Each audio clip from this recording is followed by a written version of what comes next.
Assalamu alaikum. Good morning, everyone. Today, PSAF session will be about boosting your pediatric training application. I'm Shaza, one of the moderators for today. On behalf of my team, I welcome you all. Today, we will have three distinguished speakers. And just for housekeeping rules, let's make sure that our mics and cameras are turned off. There will be a feedback form that will pop up in the question box down. And if you have any questions, you can pop them there as well. Let us start with our first speaker, who is Dr. Monica Negotia, and she will be giving a talk about how to draft your application. Monica is a consultant in community pediatrics in Leeds. She is interested in medical education and is a college tutor for her trust, supporting all pediatric doctors in training, rotating to the department. She has an education lead role with the Yorkshire School of Paediatrics. She trained in Romania, Republic of Ireland, and UK, gaining a wide range of experience in pediatric across the different health systems. Welcome, Monica, and we are happy to have you with us today. The floor is yours. Thank you, Shaza. Quite a long introduction there. Thank you. I am quite a busy person in general. I hope you can see my screen. Not yet, maybe. Tell me. Yes. Yeah, you can. Yeah. Okay. And you can see, I suppose, the big presentation. Yes, when my cursor is. Is that right? Yes, that's just double checking because I think earlier we had a bit of. Okay, so thank you for that. I'm as Shaza said, I'm a community pediatrician, and I'm an international medical graduate, and actually getting my head around applying to pediatrics some years back was a bit challenging, but that's why I think I'm very keen to help people who want to join our specialty understand how to put their application together as best as possible with the evidence they have. Last year, I was one of the scorers. I took part in the shortlisting for applications to pediatrics. So I'm gonna hopefully give you a bit of an idea of some of the things that were tricky for people last year, or some of the things that potentially could have been described better in the different white space questions.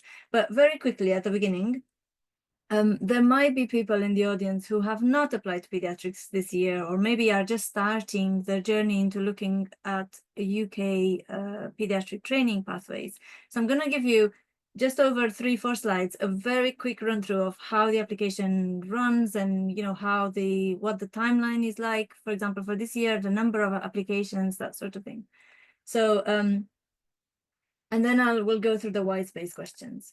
So the process, how does it work? In very simple terms, the application is via this space called Oriel. It's a separate space. You have to make an account and really follow the requests of the application. They will go through some of your personal details, and then some of your qualifications and so on, and then go through the white space questions. You have to remember actually that the Royal College of Paediatrics is considering changing the process and changing the format of the application, and some small changes are being made every year. So if you haven't applied this year, some of the things that we talk about this year may not apply, I suppose, next year and the year after. So keep checking the Royal College website for the updated information. Is my top advice. So it's a 2-part process. There's an application form, which the part that gets scored and the part that puts you through to the next stage of the process is the white space questions that we're going to focus on, and then the interview follows after that. You're invited, you're shortlisted, you're invited to an interview, and then it has all of these 4 stations, and it's an online interview. We won't be focusing on the interview too much today because that's later on in the year, and I'm sure my colleagues at the British Sudanese Association will probably put something together for the interview as well. But we'll look at the application today. So if we're thinking about timeline, around October time, the application opens. It closes end of November. Then shortlisting is in December, and then people receive interview invites in January. There's February, March interviews. I think last year they run over about a space of potentially 4 or 5 weeks, so you can choose your date of interview. And then March, people get initial offers, and then April, there's something called hold and upgrade. So if you have not received your first choice of placement of application, or if you were eligible but you did not get a placement, then if people give up their placement or upgrade themselves into a different, for example, if someone received their second choice and they in the meantime the first choice became available, then they might take that, and then the second choice becomes available, which might be your first choice, for example. You know, there's some movement around that time. In the preferencing side, you have to rank individual deaneries across the UK. The general advice is that you only preference where you would be prepared to work based on your individual preferences, but also based on potentially family commitments and other things like that. But also, before you do that, potentially research what each region offers, what type of program there is, what subspecialties there are, what sort of things would fit with your career aspirations. And things, practical things like transport, and how does the region sit on the map? You know, is it a wide area, or is it something quite close together? And base your preferences on that. But this is like, you know, standard common sense type stuff. Now, if you're thinking about post numbers, this is what I have highlighted: Yorkshire and the Humber, which is the region where I'm in, because we are the second biggest deanery after London. And if you look at that, and then West Midlands comes after that, I think. Or the Northwest and West Midlands are close after that. So really, yeah, these are kind of indicative post numbers for the different deaneries across the UK. On the application form, the generic advice is refer to the person specification. So these are all information. This is all information available on the School of Paediatrics, on the Royal College of Paediatrics website, on the ST1 pediatric application page. And I have a link at the end on that. And of course, we can make these slides PDF, and you can have them if you want. There is no need for you to have prior pediatric experience, because there are lots of transferable skills that you can bring from other specialties, from your experience in other fields, that is relevant and useful as a pediatrician. But to be eligible for ST1 entry, you should have, currently this year, they've introduced the rule that you should have no more than 2 years prior pediatric experience, which excludes foundation time. Of course, foundation is a concept in UK training. It won't be the same in other parts of the world. So keep that in mind. You can apply, if you have more than 2 years pediatric experience, you can apply at higher levels at ST3, and not necessarily needing to complete all your membership examinations. Okay. So the person specification really covers a few things like clinical knowledge and expertise, which we'll go through in a bit more detail. Then there's the academic skills, research, audit, quality improvement, teaching, and then there's personal skills, professional integrity, and your kind of how hardworking you are, how much of a serious professional you are, and then the learning and professional development side as well. Okay. So this is the generic white space question marking criteria. So it divides itself into all of these 8 domains, and we're going to go through each of them individually. Okay. So the first one is additional qualifications. I suppose this section is very straightforward. Either you have additional qualification that you can mention here, or you don't, and that's fine. Some colleagues have completed, I suppose, other relevant training, have passed part of the membership exam, which is great. and I suppose that gives you a really good foundation as you start training, but it won't score you points in this area. Exactly what's on that scoring sheet is what scores you points. If you have a postgraduate diploma or a certificate, it doesn't have to be in anything pediatrics related. It can be something else. Or if you have a PhD or an MD or an actual master's, that would give you points. And thinking about that, you don't have to do a PhD to get the 2 points. You could do a master's, isn't it? Or if you already have a master's, that already gives you the maximum points in this section. If you have other things that don't fit into these categories, that's okay, because they could very well score you points in other areas if you incorporate that evidence as part of your answer in other parts of your application. So don't worry about that. Now, the second section asks you to provide examples of transferable clinical skills which demonstrate you'll be a good pediatrician. It doesn't relate only to clinical assessment of children or practical procedural skills relevant to pediatrics, although these are two most common things that people mention. Other very relevant skills can be included, like communication, teamworking, safe handover, safeguarding, and others. And what I would say to you is just do not just list skills, but explain how you have applied them in practice or outside medicine, or how they will help you in a career in pediatrics.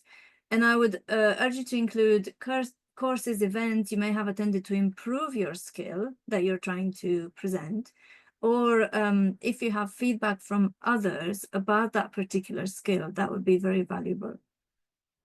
So if you look at this marking criteria, maximum points are awarded for more than one specific and significant example of clinical skills. So it could be 2, couldn't it? Or 3, with relevance to specialty and with your own development clearly explained. So all of these 3 things need to be included for you to get the maximum points in this section. There will be some examples of transferable skills that could be included here, like prioritization of work, like patient safety, recognizing of unwell patient, recognizing when to escalate to seniors, any clinical skills you've gained from any area of medicine, and other things like teamworking, organization, which could be from a different part of life, really, a different role that you've had. Then handover, safeguarding are a bit more specific to our clinical work, and safeguarding certainly in pediatrics. But you might have worked in adult medicine, where safeguarding vulnerable adults was also a part of your role, and that by all means can be included, and your explanation of how much you understand the principles of safeguarding and understand your role as the person who advocates for the vulnerable person, either adult or child.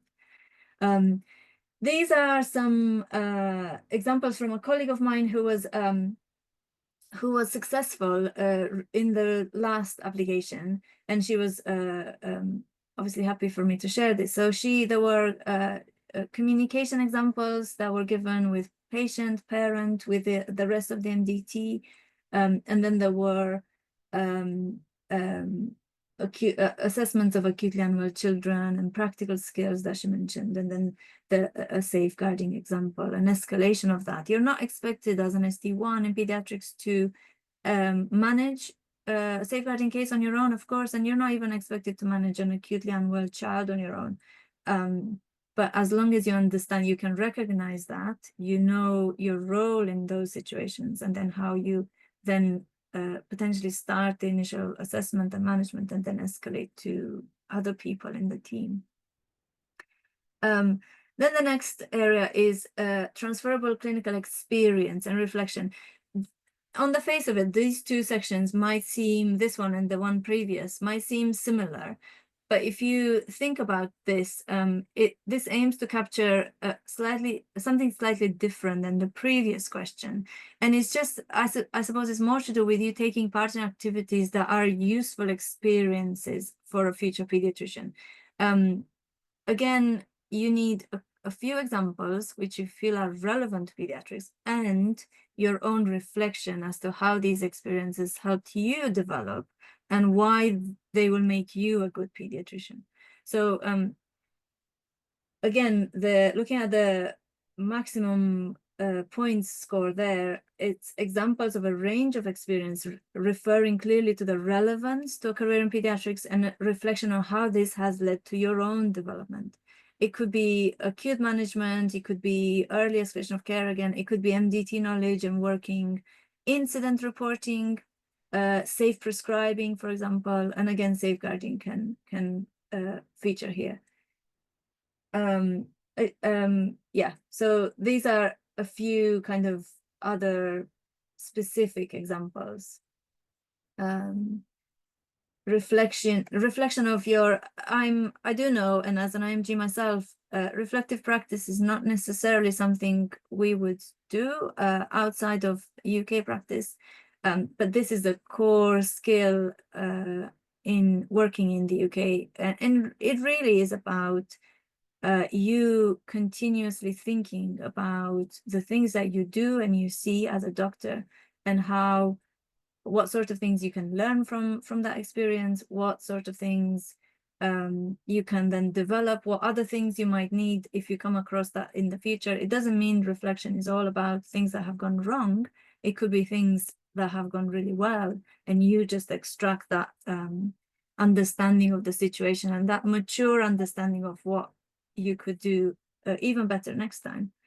And examples of MDT working and things like that. Again, from Ellie's application, she put, because she had a chance to work in pediatrics, she had a few examples of initial management of just general standard pediatric presentations to an assessment unit, but also, for example, capillary gases or blood gas interpretation and management of respiratory support. That is, even if you've had that experience from an adult setting, you would be able to transfer that into pediatric practice. We use blood gases fairly frequently in neonatology and in pediatrics, acute pediatrics, and certainly in other subspecialties in acute pediatrics to guide our management. So you can things like NLS, neonatal life support, is this would be the part of your application where you could talk about you completing resuscitation training for something that is relevant to pediatrics, APLS, EPLS, NLS, which just shows how interested you are in working as a safe doctor in pediatrics. You're interested to increase your skills in that resuscitation space, so that then you can function as a very competent, very well-rounded ST1 pediatrician. Really, you can talk about, a scenario where potentially you were involved in a resuscitation where the child did not survive, or a neonatal resuscitation where the baby did not survive. And also you could talk about an acute deterioration or a child who needed to be potentially admitted to pediatric intensive care, and you were supporting that child and that family through the process. So yeah, so think a bit more widely about your experiences, which could be good evidence for the application here. The next one, I suppose, as an international medical graduate, I think this part really was potentially the hardest for me, because quality improvement and audit is not something that I've not heard the word audit until I started working in Ireland in 2010. Because it's not something we do as clinicians in other health systems, potentially in the ones obviously I've experienced, but there might be some others that have now moved on from there, because I'm talking a few years now. Even so quality improvement and audit is just our way as clinicians of continuously reflecting on the work that we do and making sure that we still offer the best possible care to our patients. And if we find a space where we can improve the things that we do, that's where we put together a quality improvement project, meaning we understand what we're doing, we understand what could be done better, we implement that change, and then we assess what the effect of the change was. So in this section, I would ask you to aim for 2 examples using the STAR model. You may or may not have heard of the STAR model, but it means situation, task, action, result, reflection. So in situation, you need to describe what led to the decision to do an audit or a quality improvement project. In task, what was the aim of the project? And then in action, what was your role? I think this is quite key. What was your role and what did you do? And something that you designed, led, presented is ideal. As you can see, design, led, and presented a good quality audit or quality improvement at a local or regional meeting. It doesn't even have to be like an international meeting or anything. It could be a local. Would score you close to maximum points. And then, but then in results, means what the impact of your project was. What did it change? And that is not only patient care, which is potentially the aim of your change, but also maybe the departmental working change, maybe patient safety was improved, but also what did you learn?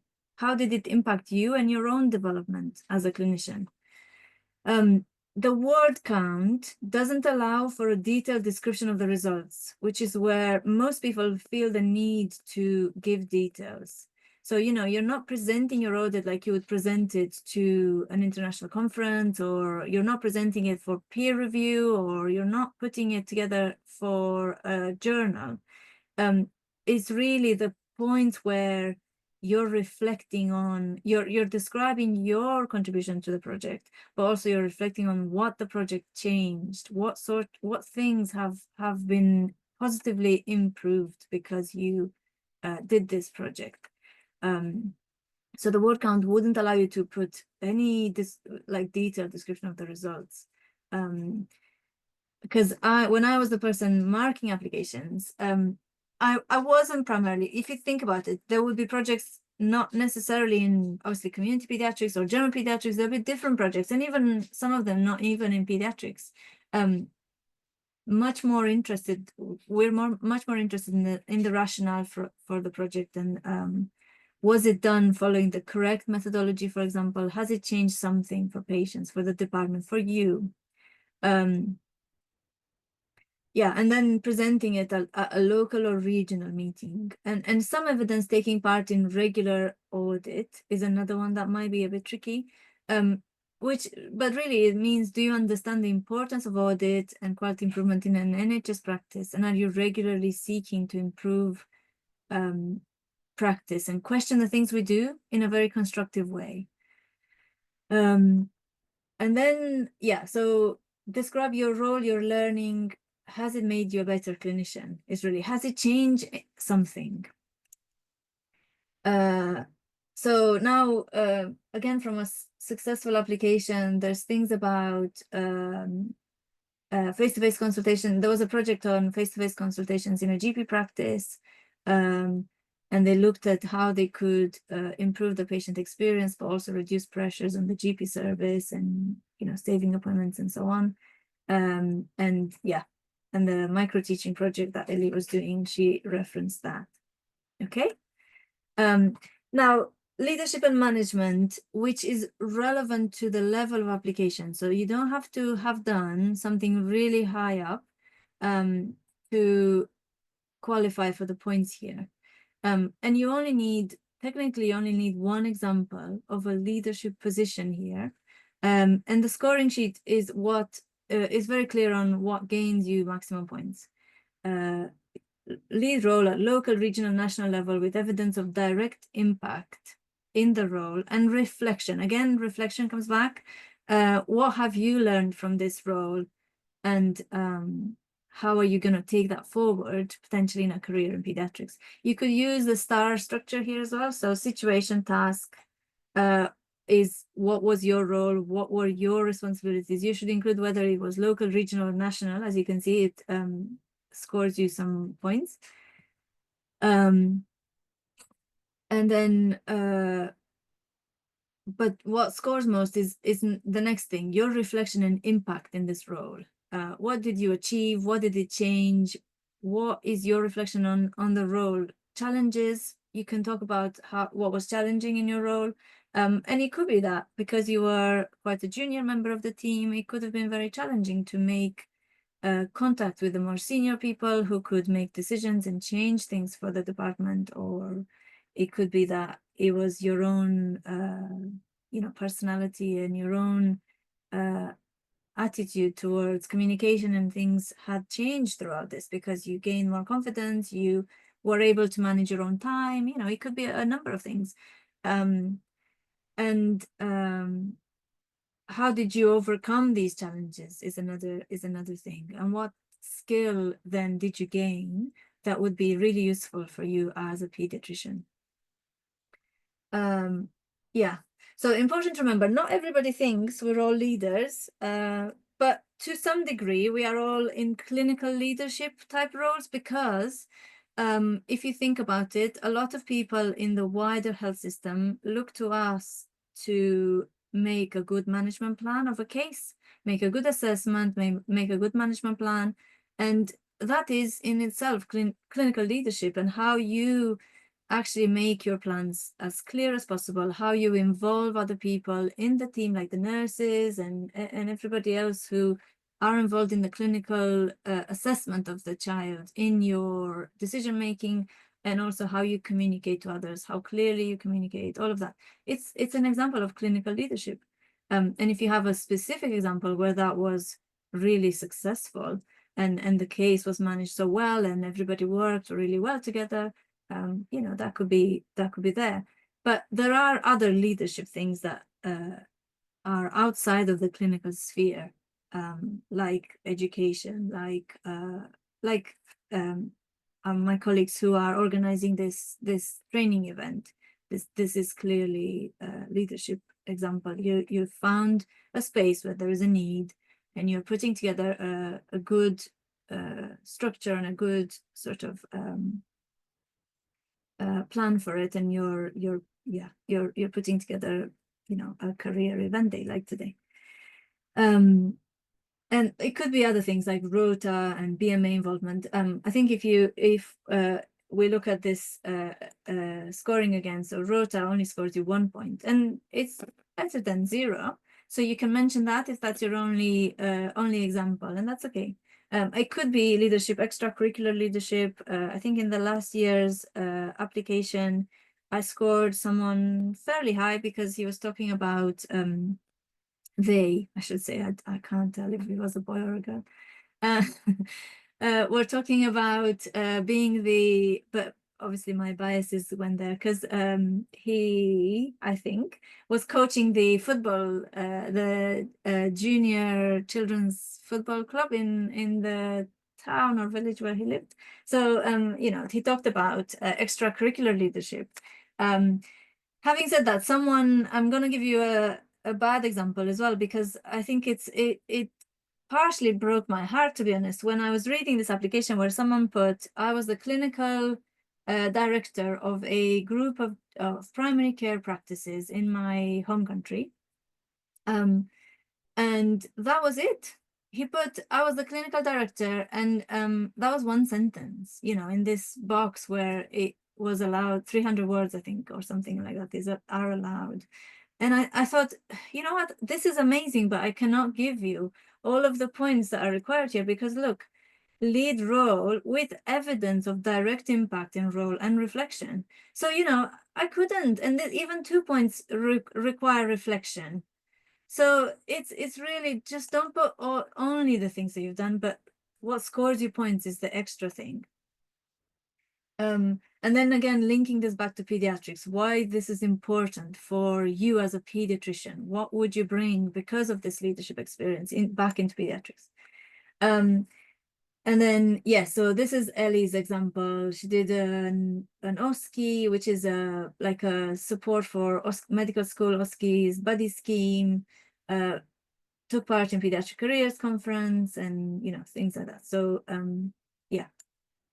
Okay. Now, research and academic achievements. From experience, I know that international medical graduates, you all are very high achieving people. And there will be lots of academic and research achievements in a lot of the applications. And it can include prizes, awards, scholarships, I suppose approved funding for research and completed research projects, which were presented and published. If you have good quality work, look for events where you can publish. I'm gonna, at the end, I do have a slide on the Yorkshire School of Paediatrics annual meeting, which happens every year in November. So you can find a forum where you can present and that's a regional. So our Yorkshire School of Paediatrics annual scientific meeting is a regional event. Of course, the Royal College of Paediatrics have their annual conference and so on. But also be realistic about what you can achieve in the time frame that you have. If there are people in the audience who haven't applied this year and you're thinking, I'm going to apply next year, do something that is really achievable. And because you might want to look at something about international health, and you might want to do a huge project on something really important and really big, but you might not have the right time to complete that in the time frame. So maybe start with a pilot or a smaller project in that area of interest first, gain all of these points first, and then of course you can expand where your heart is, isn't it? Where you're more passionate about that. Please don't add a link to the paper in your 300 words here, because it gives away your name. Applications should be anonymous. And I've had a couple of applications where people said, I was the first author and this is a link to the paper, which of course I haven't opened, but it's a shame. I think you want to do that because you're proud of your work, but applications are anonymous. So maybe don't necessarily do that. You can tell us this I've published and this is, I suppose, the title, whatever, but don't put a link necessarily, because then we know who you are, and we shouldn't. So yes, examples of academic research kind of experience would be additional qualifications. Again, if your academic additional qualifications are not gaining points in the first part of the application, they may gain additional points here. Posters, publications, presentations, even if they're a mortality meeting or a grand round. And then exams you can mention here because it also shows, it obviously doesn't score this huge, because publication, it's not on exams don't feature in here, but it just shows your enthusiasm for pediatrics, I suppose. And then again, you could put some of the research qualifications. They could also qualify here. And one of my, I suppose an advice for you is to look at which areas, look at the application early and think, what could I put in every section to best represent my experience and my, passion for becoming a pediatrician. And if one type of thing applies to a couple of white box questions, then distribute them across the white box questions, because of course you want maximum points in that you can get in every section. So, if you have lots of audit in QI, then potentially distribute in the leadership, some in the leadership space, or maybe some in the clinical experience space. So then you can, but obviously describing it in a different way that fits that question and fits that part of the application. And then clinical teaching. So we have two more of these. We all do sort of clinical bedside teaching as part of our work to medical students, to colleagues who are more junior, potentially to other MDT members, so on. Talking about your teaching skills, your regular enthusiastic contribution to clinical teaching in this format alone scores you 1 point. But then any contribution to a formal teaching program, for example, a medical student program, even if you didn't lead or design the course, then scores you 2 points. So without a formal role in medical education, you can achieve a bit in this section. It is important to include your reflection on teaching styles and modalities, on differences in adult learning compared to potentially how children learn. And if you have designed and led a program, then you have a bit more evidence here. Again, feedback from learners and evaluation of teaching makes you a well-rounded teacher and trainer, as well as a reflective practitioner. Again, going back to receiving feedback on your work then gives you some insight into how to make that even better. And that's why everybody obviously asks for feedback. So then everything that we do, including this training day, we then do it better next time, for which fits the audience and the needs that you guys have even more. Okay, so yeah, so then examples of teaching, reflection on the feedback you received, potentially evidence-based medicine could apply here, and any courses, any other courses. Ellie did a lot of medical education. She actually did a leadership fellowship in medical education. So there were lots of examples there in this section. Now, the last one is your statement to support application, which demonstrates suitability for a career in pediatrics. Basically, what this question asks you to do, and I think it's about 500 currently, or maybe 6, I can't remember. It's really asking, why do you want to be a pediatrician? And how much do you understand what a job in pediatrics involves? Also, what professional qualities, knowledge, experience would make you a good pediatrician? And why would pediatrics be better with you in it? So really, this is what this question asks. And for, as you can see, for maximum points, it just says excellent synthesis of description of personal attributes, incorporating motivation and understanding of specialty. So why are you, what sort of things about you make you a good pediatrician, but also what motivates you to become a good pediatrician? And do you understand what a work in pediatrics means? And that, you know, that scores you maximum points, but it needs to be excellent to score you 6 points. Most people, I think, are, even if you're, you know, most people go with 5 potentially, because there is that level of excellence that needs to be, you know, you need to be, I need to be, I suppose, as an examiner, as a scorer, I need to be so inspired and think, yes, I really want to speak, want to work with this person and speak to them and find out more about them. So yes, again, key interest within the specialty, try to relate this to your own attributes. Yeah, what makes a great pediatrician? If you want, and there'll be things like communication, empathy, team involvement, you know, planning, organization, all of these things.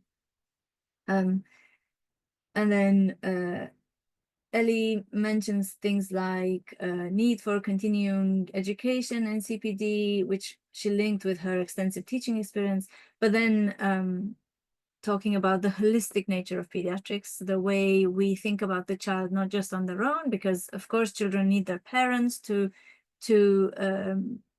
put into place the management plan that we've, and need their parents to be in a good place to support the child in that situation, and you know, all of that holistic nature of pediatrics. And me as a community pediatrician and a neurodevelopmental pediatrician, I'm thinking, yes, they have come with a febrile convulsion, but I'm really interested to know, is their development okay?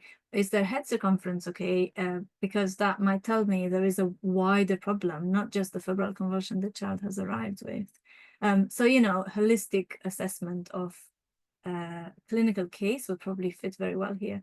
MDT working, you know, you'll probably have to go back and give a couple of examples, but also give examples of how this makes you the best candidate in this role.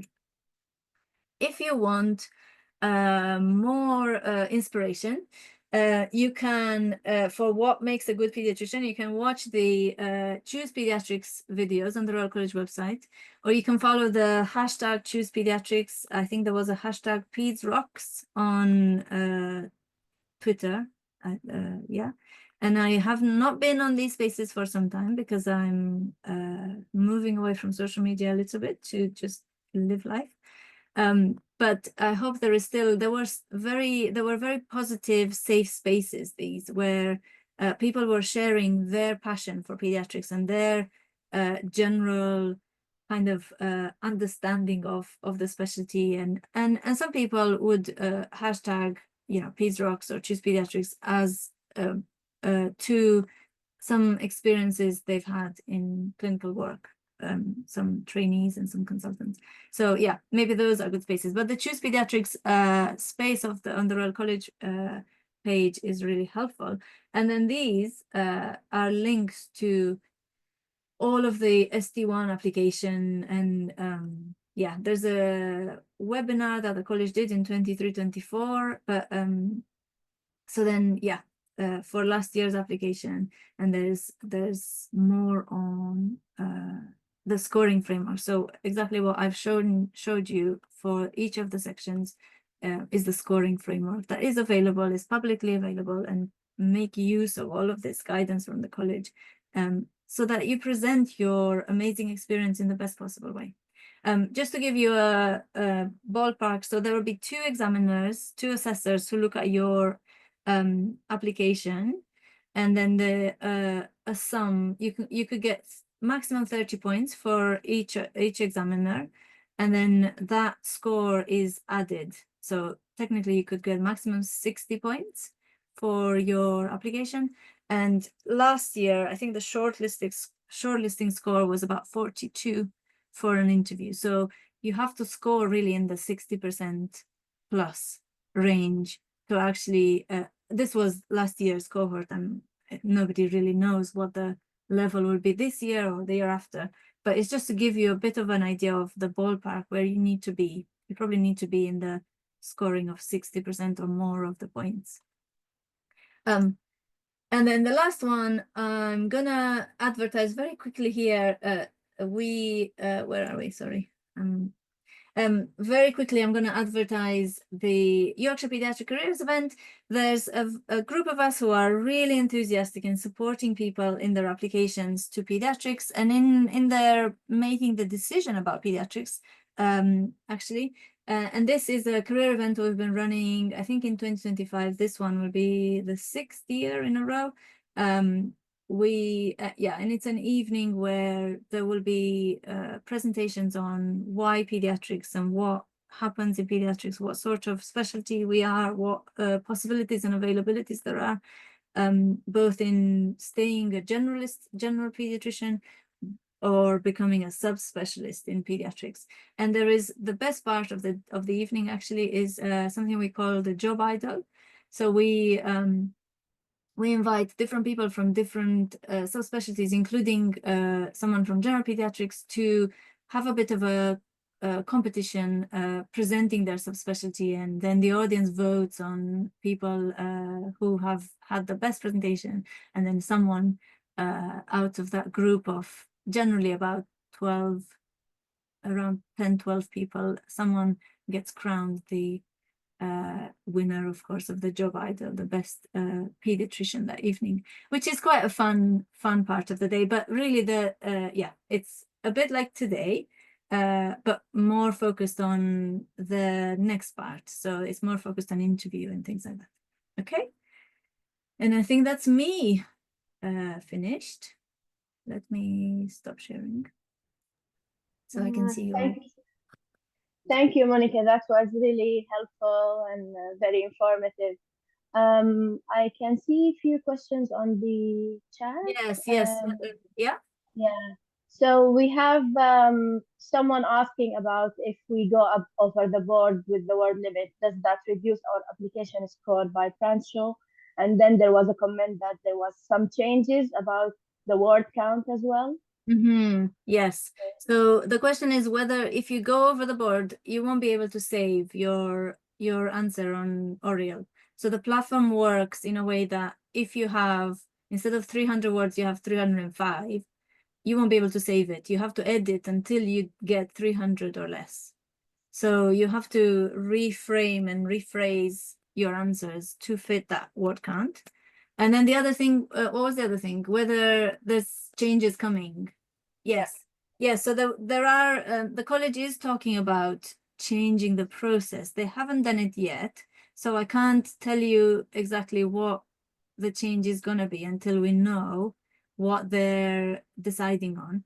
But I think every year I would urge you to look at the updated guidance on that application that year. And think about it. It doesn't, it's not gonna impact if you use this application, this format of the application as a guide, even if you're not applying this year, as a guide of putting together your evidence and looking at which areas I'm not as strong in and kind of working on that. You can use any of that evidence in any format the college throws at you. But I can't tell you yet because I don't know what they've decided on. There are different things they're looking at. Sure. And another question by Shahnaz is transferable clinical skills section. There is like two questions explaining the relevance and then how this is prepared you for the career. And it seems that she doesn't know how to differentiate between these two statements. From how did this prepare you for a career in pediatrics and the relevance to the pediatrics. Yes. I suppose it's it's the same thing, but what you want to say is how you've developed because of that clinical experience or skill, what skill you've developed, and then add this would make me a good pediatrician because in pediatrics it is important that you have good communication skills or something along those lines. So if you include some of these key things in your phrase, you would score the maximum. It's not just think how you would say it. It's a game, play the game. Yeah. Another question by Eiman. Can I describe two leadership position or should I stick only with one experience and expand on it? You mean And in the last part? Yeah, in the leadership. No, I think in the in the leadership leadership. part. And then she's asking if the organization of medical conferences could be considered as leadership as well. Of course. So, if you think about organizing a medical conference, what's the purpose of that? Why are you doing it? You're doing it because you want to share, you want people who are doing great things in that specialty, share with each other, improve practice, get that field of medicine, update based on evidence, their practice. So then, of course, the leadership experience of organizing that is there's lots of things to talk about. And then you could talk about what were the challenges, what sort of challenges you've faced and how you improved, how you overcome the challenges. And I think there's definitely that would qualify. Yeah. I think there is a lot of applicants and a lot of questions. Then they're asking also in the leadership part as well, should we just mention it or should we add it? Should we provide a proof about it as well? Like, and how to attach this kind of evidence in the... You're talking about a certificate and things like that. I think, Yeah. if I remember, I haven't done an oral application since I did my grid application, actually. But I think there used to be a way of attaching the certificate. But a certificate, if you take that out of context, the certificate doesn't tell the story of what you've done and what you've learned and how is that helpful. So for the purpose of the application, I didn't have any attachments, for example, when I scored last year, all the application. So I think it just tells the story of the experience rather than putting the certificate, because the certificate doesn't tell that story, doesn't gain you the points. Okay, I think that's kind of answered the next question, where he asked about if the courses that we do in QIP, teaching research, improve the score in each questions. It improves if you use it in the right way, if you describe it in the right way. Again, coming back to how you present your evidence. But of course it does, because if you say I've done in the quality improvement section, if you not only say I've done this project and this project, but also say, because remember in that last last part, scoring you maximum points, was regular contribution to audit or quality improvement. Then if you say, also, I've taken part in this course that teaches me the methods of quality improvement, or, or audit and the audit cycle, and now I understand the benefit of it, and, all of that just adds to your evidence. Practical teaching experience. What about taking course in education? Will score the same as practical teaching experience? Sorry, I'm trying to read some of the chat as well. So let me go back to that slide of obviously not share it with you again, but let me go back to the teaching slide, because that's a specific thing in the teaching. Just again, play the game. Because a course in education potentially is a postgraduate degree in medical education, which can score you in that first part of the application. If you remember, the certificate, postgraduate certificate would score you, I want to say 1 point or 2, 1 point. But then if you want to use that in the teaching side, you need to talk about how you improved because of that. I hope that makes sense. Yeah. And then there is a question about the guidelines reviews. Should they put it in the QI project or the academic achievement, or both? The answer to that is it depends where your evidence is not as strong. Guideline reviews, because it's such a it's a bit more of a wide thinking type work, you can put it in academic, or you can, certainly if you've published or whatever, you can put in there, but it probably qualifies. If you haven't published it, it won't give you extra points, I think, in academic research. It would give you points in QIP and audit, because it's the same. Guideline review is looking at the practice, our practice, and updating what we do based on the most up-to-date evidence. And then someone asked, the last question is about the more than 2 years experience. Actually, it's NHS and outside of the NHS. So you, or both will count, sadly. Okay. Course is longer than 4 weeks postgraduate degree. It needs to be, I think it needs to be part of a university course offered. That's a hard question. I don't know the answer to that. But it needs to be classed as a postgraduate degree or certificate. It really depends on how the 4-week course, who run that for you, and how does it sit with the university system, I think. So ask the question a bit more. If you don't, sorry,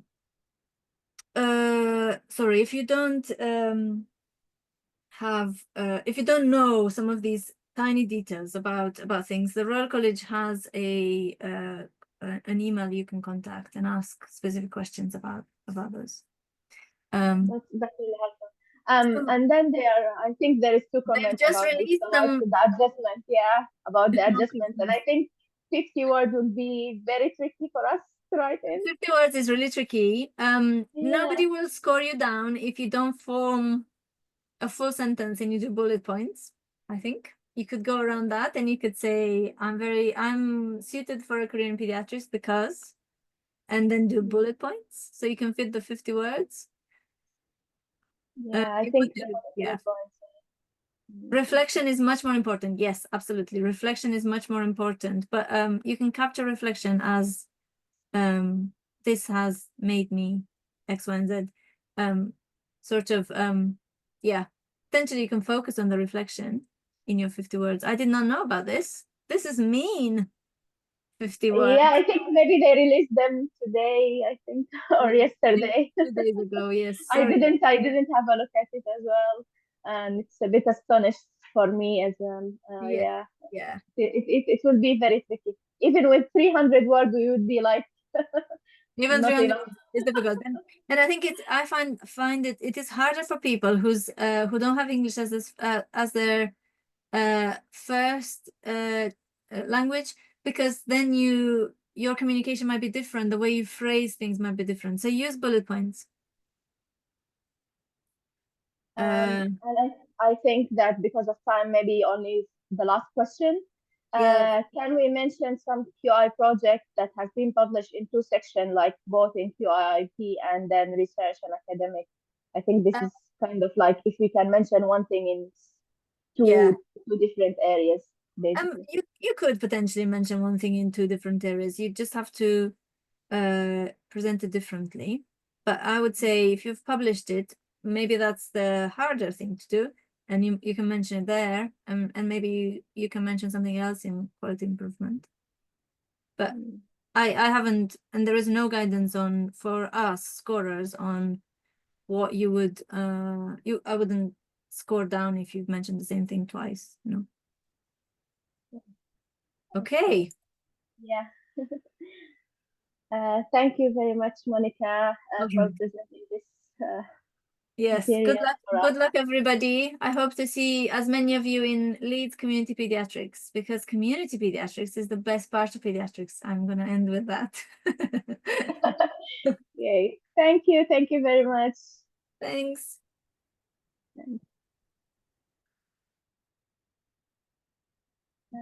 Okay, let's move to our second talk.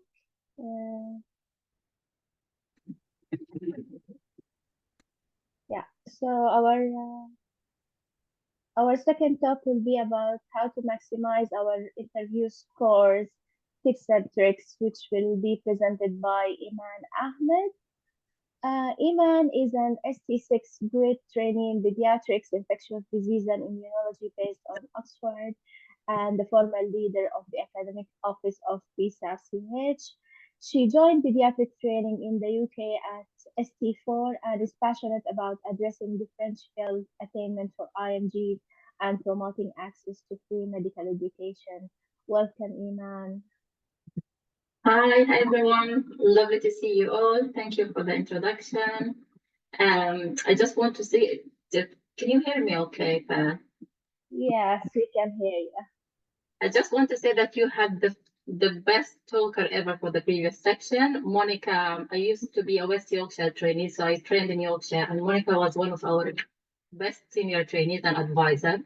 So yeah, well done everyone. So as Sara said, I'm Eiman Hamid. I am an ST6 pediatric ID and immunology trainee. I've just started my grade training in September, so I moved from Yorkshire to Oxford. And I'm very pleased to meet you all today. I just need a second to share my slides. And can you see the presenter view? Yes, it is good. Yes. So this is an interactive session. Please feel free to interrupt, to ask me, to pop any question in the chat. I can't see the chat at the moment, but Shaza will be able to let me know.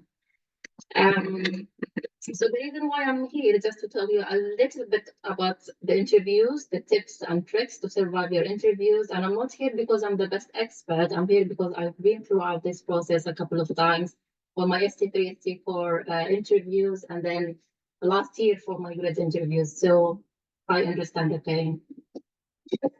So the first bit of my talk will be about the interview structure. We'll go quickly throughout the interview structure, what to expect, what you're going to find when you do your interviews, and then tips for each section. And then I'll share with you a little bit of the resources, and then we will finalize with questions and answers.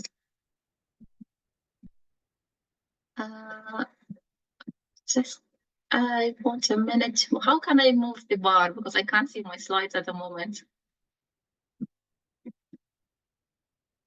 Do you see the bar with me, or do you just see the slides? We can see the slides. Okay, it's just from my view then. Okay, so regarding the interview structure, everything that I'm gonna say is mentioned in the ST3 pediatric applicant guidance, and it's kind of similar between the ST1 and ST3 applicant guidance. So please do go and check the guidance. All the information that you need is in the Regarding the interview structure, it's a two-station format, and it's going to be performed online via something called the QPercom. The QPercom app it's very simple to use. It's user-friendly. It's very similar to the Zoom and Microsoft Teams. So when you get the invite to the interview, they will send you an email where you upload the system, and you will have a training session just to go through it and make sure that your mic and everything is just working fine. Each station will last around 17 minutes. And although they describe it as a two-station, it's actually 4 stations, and we will go into it. It's just, they say it's 2 stations because each 2 stations will be graded together with the same 2 assessors. So 2 assessors will interview in each station, and they will score the applicant independently. You can bring a blank piece of paper and a pen in order just to make notes throughout the interview. That's the only material that you're allowed to have them. And then you need to score around 77 out of 140, which is around 55%. But the good thing that it's a cumulative score, so you don't have to pass each station individually. So if you mess up one of the interviews, just take a deep breath and just move on to the next station, because even if you fail one station, it's fine as long as you get the total score of 77 out of 140. Now let's go through the domains. You will be examined across 4 domains. The first domain is the communication scenario, which is 10 minutes and 20 marks, one of the large marks that's counted toward your interviews. The second one is the reflective practice, which is 7 minutes, 15 marks per assessors. And then clinical thinking, which is 10 minutes, and then governance and leadership, the last thing, which is 7 minutes. So the communication scenario and reflective practice will be together back to back, and they will be assessed by the same 2 assessors. And then you will move to the next one, which is clinical thinking and governance and leadership. And again, both of them will be assessed by a different 2 assessors. Let's start with the first one. Communication station. So for the communication station, usually what we do that when you enter the session, first you will be welcomed by a moderator. So you will see the moderator. They will do the ID checks and everything, and then they will let you know that fine, your communication station will start now, and then they will put a scenario, the communication scenario on the screen. So you will not see anyone for 5 minutes. You will just read the scenario. You are welcome to have some notes and scribe some things that you need to do on your paper, and then you will have the timer by the end of 5 minutes saying 3, 2, 1, and then you will enter the station. Most likely you will not see the assessor, so the only person who you're going to see is the role player. And then you should start immediately with your communication stations. The main reason for the communication station usually is to explain a clinical condition or a reason for an intervention or for a transfer. So most likely the scenarios that you will find is going to be a child with a bronchiolitis who is, for example, deteriorating. So I remember in my ST4 interview, it was 3 years old, had a bronchiolitis, admitted for 4 days. Now he's deteriorating, he needs an intubation. A consultant is there and he's planning to intubate. And then the scenario was, please explain the situation to the mom and let her know that the baby is going to be intubated and he's going to be transferred to a tertiary center for a PQ care. So the scenario was basically about explaining the condition and then explaining the transfer process as well. Another scenarios that you might encounter for an ST3 level, that it might be kind of safeguarding scenario. So you'll have like a 6-month-old with a pneumonia. You did a chest X-ray in the ED, and then there is a signs of fracture ribs or something like that, and then they will tell you, explain the situation to the parents and let them know what will be your further steps, which is basically telling them that you suspect this is a non-accidental injury, but you need to tell them that the baby will be admitted and what are the basis of that and what investigation you will do throughout the admissions in terms of non-accidental injury, blood workup and x-rays and these things. So it's a fairly simple communication scenario, and if you did your RCPCH clinical, it should be fine because it's almost similar to the RCPCH clinical things. Sometimes it might be something very easy in terms like gastroesophageal reflux. Sometimes it can be something a bit tricky like congenital heart disease and a patient is going to be transferred. And then the 2 things to be assessed is your communications in terms of listening and nonverbal skills. So the nods, the eye-to-eye contact, although the eye-to-eye contact is a little bit difficult with the skin and everything, but please do make sure that you do eye-to-eye contact with the role player. And then the second part is the verbal skills. Now, the pitfall that most of us as an IMG and who have English is a second language for us is the verbal skills. We do think that verbal skills is the main thing, but actually they do mark us more on our listening and the smoothness on how we handle the words and these things more than the language itself. Please, please, please avoid the jargons. I don't want to say it's a fatal mistake, but if you say the jargon, the royal player will stop you and say, oh, what do you mean about this? And then you will feel a little bit anxious that, oh, I might have done a mistake or something like that. So when you do your practice, please know how to use the simple lay people English. For example, tummy instead of abdomen, foot pipe for the esophagus, breathing tube for the trachea, breathing machines instead of BiPAP, CPAP, ventilator, and these things. Drips, if you want to see that we're gonna cannulate and give an IV fluids, is drips. So just please familiarize yourself with the simple English in terms of communication.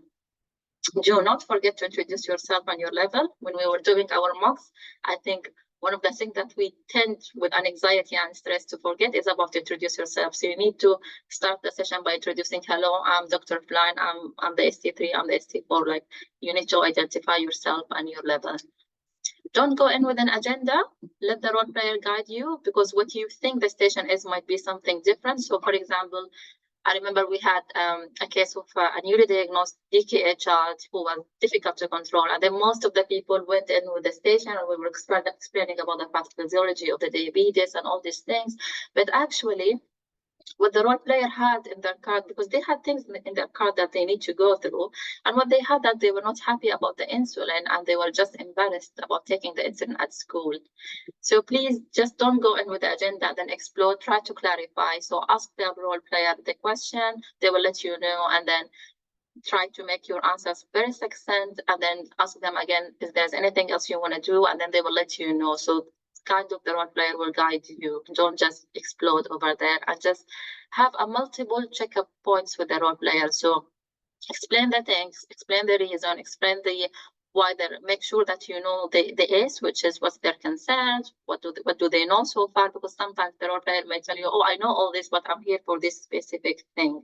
So just start with the exploration of what they know, what they want from you, give them the answer, and then ask them, what else? Are you happy? Are you following me? So these checkpoints are very important, and they are in the mark list of the examiners and assessors.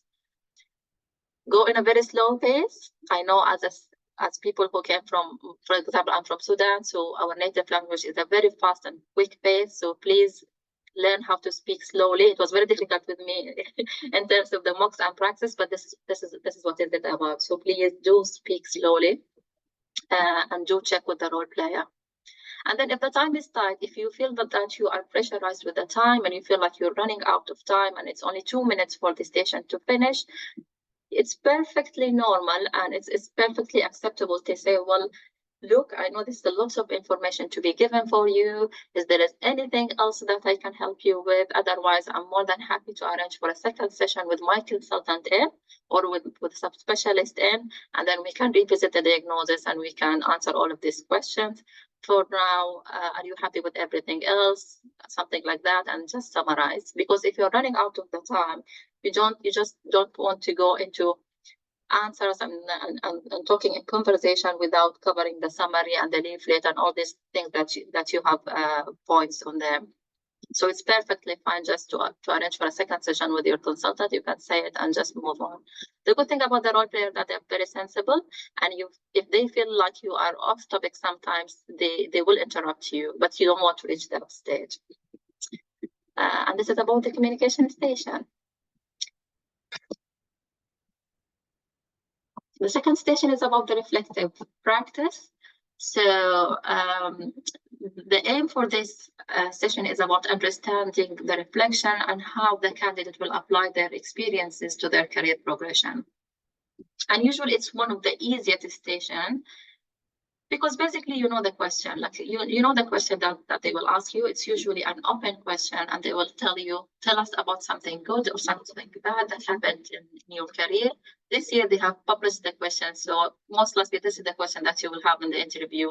Can you briefly describe a significant clinical event you were involved in or observed, and then discuss your learning from it? And then they will have a follow-up question saying, how do you use similar reflective practice in your daily work? So this is usually the question. So it's up to you to choose either a good or bad scenario. Majority of the people choose a scenario that's gone wrong because you get the best learning analytical advice out of it. And it doesn't have to be a scenario that you personally went. You can describe a scenario that you have observed if you haven't really encountered a scenario. So either something you observed or something you've been personally involved in. Reflective is not part of our practice as an IMG, so this might be a tricky bit. So please do run your scenario via different people and do think about it very good. Before my interviews, I prepared 2 scenarios because I wasn't sure what was the question. Is it something good or something bad? But definitely it's an open question, so it's up to you to decide which part of it that you want to share. The rule of the thumb and the pitfall that most of us went into is you go on and on the details of the scenario and what happened and how did you fix it, but then you don't dedicate so much time for the reflection, and actually most of the marks is on the reflection part and the analytic bit. So my rule of thumb was 1/3 of the time is for the scenario and 2/3 of the time is just for the reflection itself. And in terms of the scenario, don't just tell the story. So analyze your mistake or the event that you want to share. Try to make sense of the situation. Why do you think this happened? Share your feelings, so how you felt about it. Share the good thing and the bad thing that happened. So what were the things that went in a good manner? What things that went badly? And then what you have learned from it, what you could have done differently, and then what's your action plan for future. So don't say just, I learned that I will not do this anymore, or I'll be more cautious. You need to know how do you implement it in day-to-day practice. And then if you will encounter it in a similar situation in the future, what you will do and what's your future plans regarding this thing. So I just thought to share with you some of the examples that I've seen people usually say or share in the reflection scenario from the mocks and the practice that I've done previously. Most of the people, they choose a prescription error because it's the most common mistake in the NHS. And usually they say, when I was a junior doctor, or when I started my pediatric training, or when I was in my foundation year, I prescribed 3 times the dose of glycopyrrolate or something like that. And usually my advice for you is, if you're gonna do it, just choose a benign medication. Don't choose a wrong prescription of adrenaline or something like that. So I think, for example, like glycopyrrolate, which is the medication that dry the secretions in CP patient, is totally fine, because if you prescribe it double or triple of the time, the patient will be dry, but it's something pickable and there is no serious consequences for this. Majority of the people do share about missing a sign. For example, I remember one of the trainees, she shared a story about a child who came in with abdominal pain, and it was a lower base pneumonia, but she forgot to do a chest exam, and then they asked for a surgical review, everything, and then it turned out to be a pneumonia. One of the shared stories was about a jaundice. An SHO who has been asked to evaluate a child overnight. It was very dim light, and they missed the jaundice, and then in the morning it was just above the light, and then the patient needed phototherapy. One of the things that you can share about in the reflective practice could be regarding documentation. When you miss to document something in the discharge summary, and then it goes to the GP, the GP struggle to find the information and stuff like that.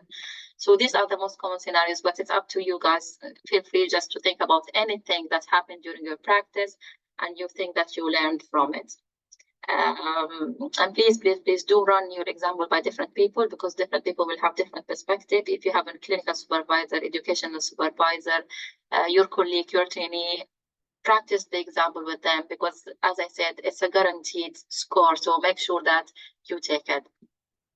Down here, I've just shared with you a little bit of the resources regarding the reflection, the GIPS reflection cycle. And it's mainly just a rule of thumb. It's about 5 why. So explain the situation, explain why did it happen, why do you think it happened, why, and then what you did to fix it, what did you learn from it, and how it will help you in the future. It's just like that. And then the third station is your clinical station. It's 10 minutes station, and it has majority of the marks. So the communication and clinical thinking station have the majority of the marks. So the clinical thinking scenario is a little bit tricky because it's not written like the communication station. It's a verbal scenario that you will be given by one of the assessors. Though, so the screen will open, and then the assessor will say, well, this is your clinical thinking scenario. You have 13 years old child who came in with a fever. She's tachycardic, heart rate is da da da da, blood pressure is da da da da, and then they will tell you the vitals and everything, and then they will go through the scenario verbally. And this is where you need to have your pen and pencil just to document this as they go through, because it's not an interactive session. It's just they will give you the scenario, and then they will ask you, manage the patient or tell us what you will do. And it seems a little bit awkward because you just seem like you are ranting and you don't get a feedback. So if you say, what's the blood pressure, or I would like to do chest exam or auscultation, it's not an interactive session, to be fair. It's just you go through all the possibilities in your mind. So it's one of the most stations that you need to have structure in your mind. If each person will have their own structure, but the majority of us, I think we have agreed, and the best structure will be is to say, well, I think this is a case of X, or I think this is an acutely unwell child. So first thing that you need to do is to acknowledge the situation.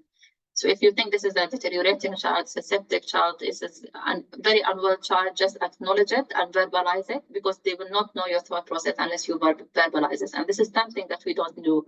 So you get sunken in your own thought process and you're looking for the final diagnosis. Although most of the mark sheet is really about your thought process and your ability for escalation and role assignment, and what your differential is, and what your APLS course is, and what your ABCDE, and what do you think it might be. So they are not looking for the diagnosis, they're looking for an approach and the thought process that you're going through. So just try to train yourself into verbalizing what you're going through and what you're thinking. And it's perfectly fine to say, well, I'm not sure what's going on, but I think this child is septic, is volume depleted, blah, blah, blah. I think my main differential is this and this and this and this. Therefore, I will do this to exclude this. I will do this to include this. I will cover with antibiotic. Okay? Don't get into the trap of thinking, oh gosh, I don't know what's wrong with this child. It's perfectly well in the ED. You don't know what's the final diagnosis. So what they are marking you on is your clinical thinking, your situational judgment, and your escalation skills. So don't think it's only about clinical thinking. Think about the situational judgment and escalation. And this is what I told you about. You have to verbalize and acknowledge the severity of the situation. You have to assess the patient in the right place. Many of the scoring frameworks, they have a mark. So if the patient is very unwell, is an asthma exacerbation, he is very sick, you need to say, well, I need to move this patient to the recess. I need to activate code blue. You need to say it out loudly. Don't assume just because you are in the ED that you are in the recess. You might be in the outpatient area or something like that. So assess the patient and move your patient to the right place. Make sure that you utilize your team. So it's not a one-man show. As an IMG, we do come from the background where you do everything yourself. But here you need to say that you are part of the team and you understand that you have resources to utilize. If the scenario is about a pre-alert, so they'll tell you like, there's a call from the ambulance, it's a pre-alert, there's a 7-year-old who tachypneic RRs like that, blah, blah, blah, blah. You need to make sure that to tell, well, I will gather my team, I will take my SHO, I will take my AMP, I'll see who's with the nurses free and the nurse in charge. And if there is the time, I will assign the roles. So I will ask the SHO to take the history of the patient come, I'll ask the nurses to put on the monitors. If you think the patient is very unwell, say I'll assign someone from the team to let my consultant know. And don't be shy from involving your consultant early on, because usually the thing that they don't want you to do is to leave it till it's very complicated and it's very late. Bear in mind sometimes that you might work as an ST3 in a DGH and consultant is not on site, so he will be 20 minutes away. So they will want you to let them know early. There's a difference between calling my consultant and let my consultant know. So just be mindful of this thing. So don't say, oh, I'm going to sound very weak if I call my consultant. It's fine. If you don't want to call the consultant, just let them know, even if it's in the daytime. Escalate very early. So if you think of the scenario that the patient is unwell, you might say, well, I'm going to activate code blue, or I might ask a colleague to call anesthetics for me to do an airway assessment while I go through my initial assessments.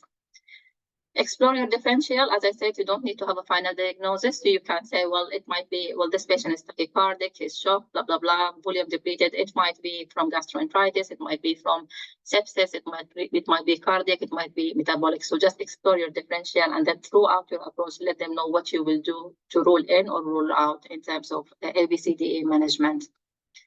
Mention your thought process and signpost your approach. So before saying anything, you can't say, well, I need to do my A to E assessment and following the APLS guidelines, and then say, well, starting with A, I will check the airway if the patient is maintaining his airway. If there is any snoring, then I will do an adjunctive airway. I will call for anesthetic assessment, and then I will move to B and do the breathing. So let them know ahead that you are doing the A to E assessment. You're going through the APLS, and then dig into each component separately. It might worth it as well when you mention your treatment and go through the scenario just to mention which your guidelines you will follow. So if it's an asthma exacerbation, it might work well as we're doing in our current setting. We will manage him based on the PTS guidelines, for example, or the APLS guidelines. So just name drop the things that you know, so they will understand that you know which guidelines you're using. If not, just say, well, I will double check with the intranet guidelines in terms of what broad spectrum antibiotic we can use. Okay, so just don't feel like you are obliged to say all the details or all the right answer. If you don't know, it's fine. Just say, I will double check the internet or the BNF with the doses and things like that. And remember, if you have time by the end of the scenario, include the parents. So say, I will communicate with the parents. I will let them know what's going on. I will update the parents. And if the case is concerned, an SVT, for example, just remember to involve the other subspecialty. So say, I will call the cardiologist on call and stuff like that. Now, the most common scenarios usually that comes in the interviews is the APLS scenarios. So it's either asthma exacerbation, DKA, status epilepticus, septic child. One of the years I remember there was a child who was on Zoom meeting, attending an e-learning, and then her friends noticed that she's stuttering, and then they saw the bottle of vodka. So it was alcohol intoxication. And then sometimes it can be an SVT. Very rarely to bring a neonatal scenario on the ST3 interview. Most of it is a pediatric scenario. So as I said, if you know the main emergencies, the APLS scenarios, you should be fine with that. And then the last domain is about governance and leadership, which is 7 minutes. The main aim for this domain is about understanding the role of the governance in the workplace and your ability to lead and manage related situations. The most common scenarios that you will encounter in such a station will be regarding staffing issues. So, for example, they will say, well, you are an ST3, you came in overnight and two of your SHO called in sick. The day team handed over that you have a neonate who needs an LP. There is 3 patients with a viral-induced wheeze or asthma exacerbation who needs assessing and spacing out. And then while they were doing the handover, they called you from the neonatal unit and said there's a 28-weeker who just came in. And then they called you from the ED and then they said there is status epilepticus who's coming. And your staffing is just you, the SHO, and the AMP. So basically, it's about a very short-staffed, unsafe situation, and you need just to prioritize what to do first, what to do second, and who to see what. And of course, you have to let your consultant and line manager know early on. One of the most important things that you need to say is to acknowledge the situation and verbalize it. So when they give you the scenario, you need to tell them, oh, this is a very tricky situation. We are really short-staffed, and there is a concern regarding patient safety, for example. So acknowledge the difficulty of the situation and start by, I will liaise with the bed manager in terms of if we can source another SHO or a local SHO for over the night, or if there is an AMP that we can utilize as well. I will call my consultant and let them know regarding our staffing issue. They don't want you to manage the situation on your own. They want you to involve people and let them know and escalate early. And then start in terms of your prioritization. So we can say the F1 or the SHO can stretch the wheezers. The patient who's coming as a pre-adult status epilepticus can be managed by the ED team because there are doctors there, so they can manage status epilepticus at least first and second line, and then the neonate who just stepped, and this is the one who needs your expertise as a registrar. So say I will go to the neonatal unit, start prepping, and then I'll call the neonatal consultant because 27-weeker you need to call the consultant anyway, and they need to come in. So this is one of the scenarios about that you will demonstrate your leadership and team working skills. The other scenarios are fairly easy because you will have a pathway or you will have a framework to do them, which will be like patient management, something that went wrong in patient management. The most common scenario is the gentamicin that's being given double dose or something like that. It can be a complaint, an angry parent. So parent is not happy for some reason about communication or something happened and he's very angry. It could be dealing with a difficult colleague. It could be someone who's just been verbally or physically abusive. A nurse in charge who shouted at an SHO and then SHO just came in crying to you, asking for help. Someone who's showing up late. Someone who's underperforming, a colleague who's alcoholic, someone who shared the confidential information on a Facebook, all these possible scenarios that you can encounter in a governance station. The good thing is, no matter what the scenario is, you have a framework, which is the SPICE. So S for seeking information. So for example, let's take one of them as an example, the gentamicin double dose. So I will seek, you will say, I will seek further information. I will see what happened in terms of the mistake. When was the medication given? Are we sure that this happens or not? So you seek further information and clarify the situation. The second thing is about patient safety. You need to go and examine the patient. So say, I'm going to go and examine the patient, make sure that he's doing well. I will take bloods. If it's a gentamicin scenario, I'll take bloods to make sure that the renal functions are okay and all these things. And then I for initiative. And initiative, it depends on the situation. So the initiative could be in terms of further clarification with the pharmacy, with the staffing, and do a root cause analysis in terms of the mistake, which part of your series has caused this mistake. If it's a colleague who needs a support or he's underperforming, then you support the initiative by saying, well, I'm going to speak to him. I will arrange, we will sit together over a cup of coffee and go through what's going in his life. I'm going to signpost him to materials that help him, things like that.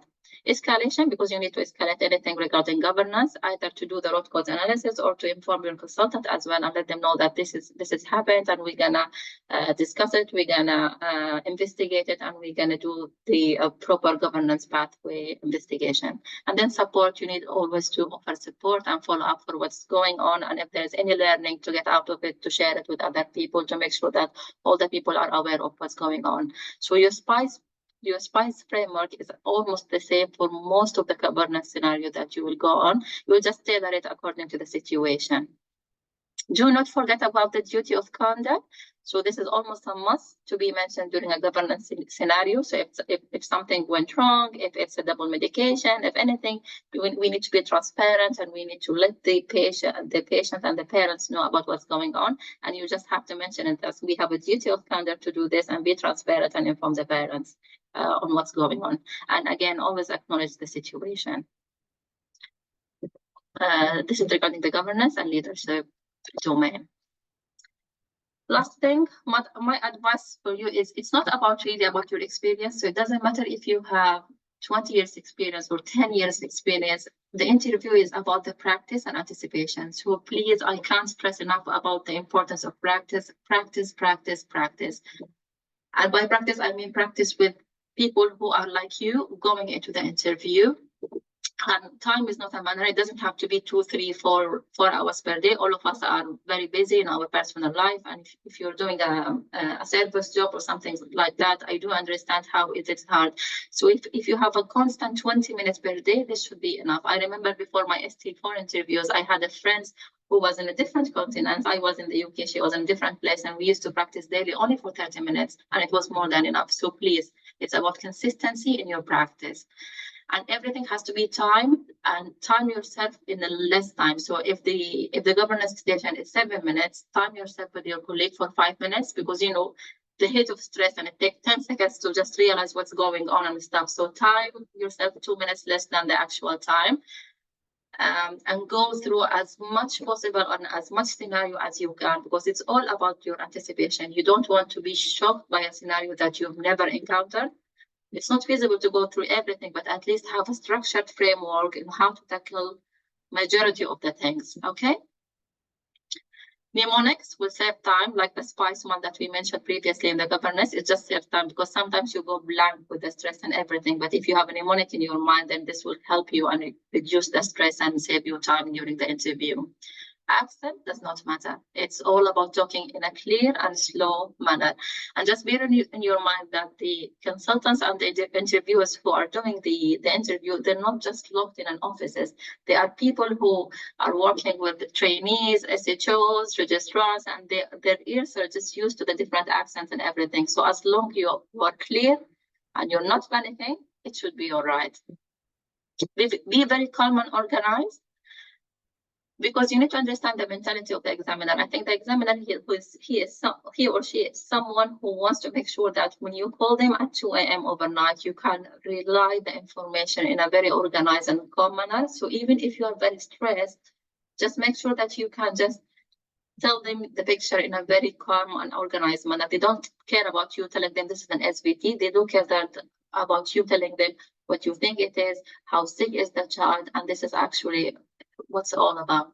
Okay, if you could and if you manage, you could show a little bit of character just to stand out, because bear in your mind that these people have been interviewing people since 8 a.m. So you might be candidate number 17 and 16, and all of us are saying the same thing with the same approach. So I think in your interviews, you don't have a station to talk about yourself and things like that. But in the clinical scenario, for example, you can say, oh, well, I managed a similar child before, and in our setting, we used to do this and this and this. We used to prepare the wet flag in the board, the wet flag where you put the weight and the energy per joules and this stuff just to anticipate it. So yeah, just try to squeeze a little bit of character, a little bit of life. And even I remember in one of the interviews during the clinical scenario, I wanted to say something, a very silly word, and I couldn't. I said, oh gosh, I think I'm too stressed to the point that I can't even pronounce it, and everyone just laughed in the station. So just be normal. They do understand that it's a very stressful situation for us, so just take it lightly. Practice, practice, practice. Please, I can't stress enough on the practice. And it doesn't have to be with seniors, for people who have done it. You can practice with each other just in terms of vocalizing things. I remember when I was doing the practice, I used to be embarrassed, and I didn't like to practice a lot with people. So I used just to attend in the background. And when someone would have the scenario, I would say, oh, that's easy, that's an SVT. But then when you are in that shoes, in that hot chair, you just lose your words and everything. So practice, vocalize it, and just remember that you are with people. If you mess up with these people, that's fine. It's a safe environment. It's better than just stumbling throughout your word with the actual committee. So do all of the mistakes, hear your voice, hear your pattern and everything with people before the actual interview. And finally, if we did it, you will definitely be able to do it.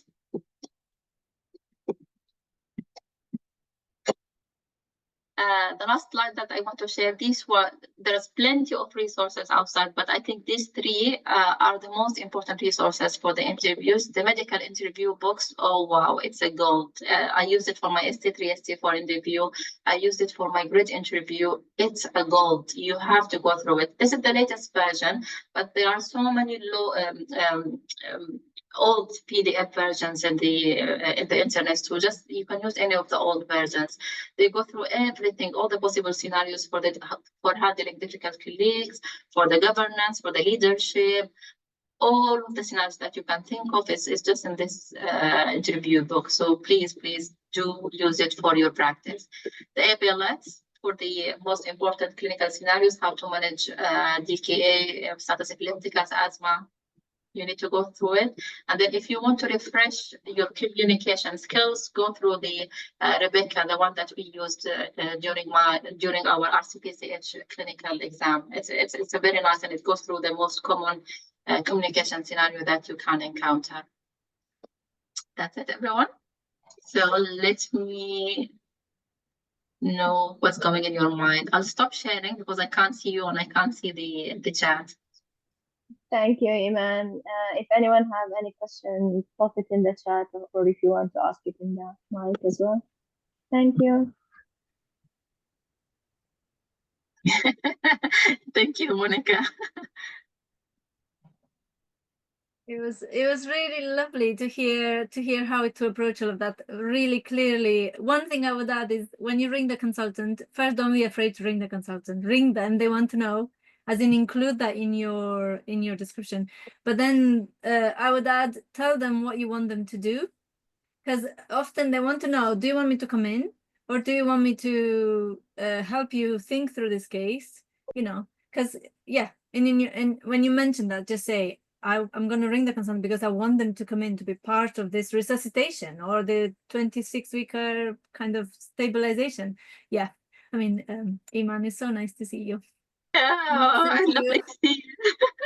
I miss Yorkshire, Monica. So, well, you're more than welcome to come back anytime. I will definitely. When you become a grown-up, you can come back to Yorkshire. Eiman, there is a question about which systemic approach you have adapted for your clinical thinking. I think my clinical approach was, first I used to say, well, this patient is very acutely unwell, I'm gonna move him to the resus, blah, blah, blah.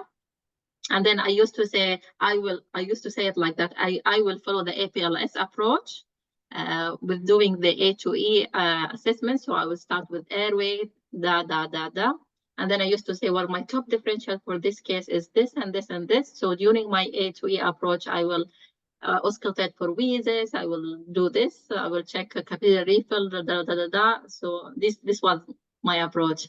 So 3 things that I used to signpost: my differential, my APLS A to E approach, and acknowledging the severity of the situation and where do I want to place this patient.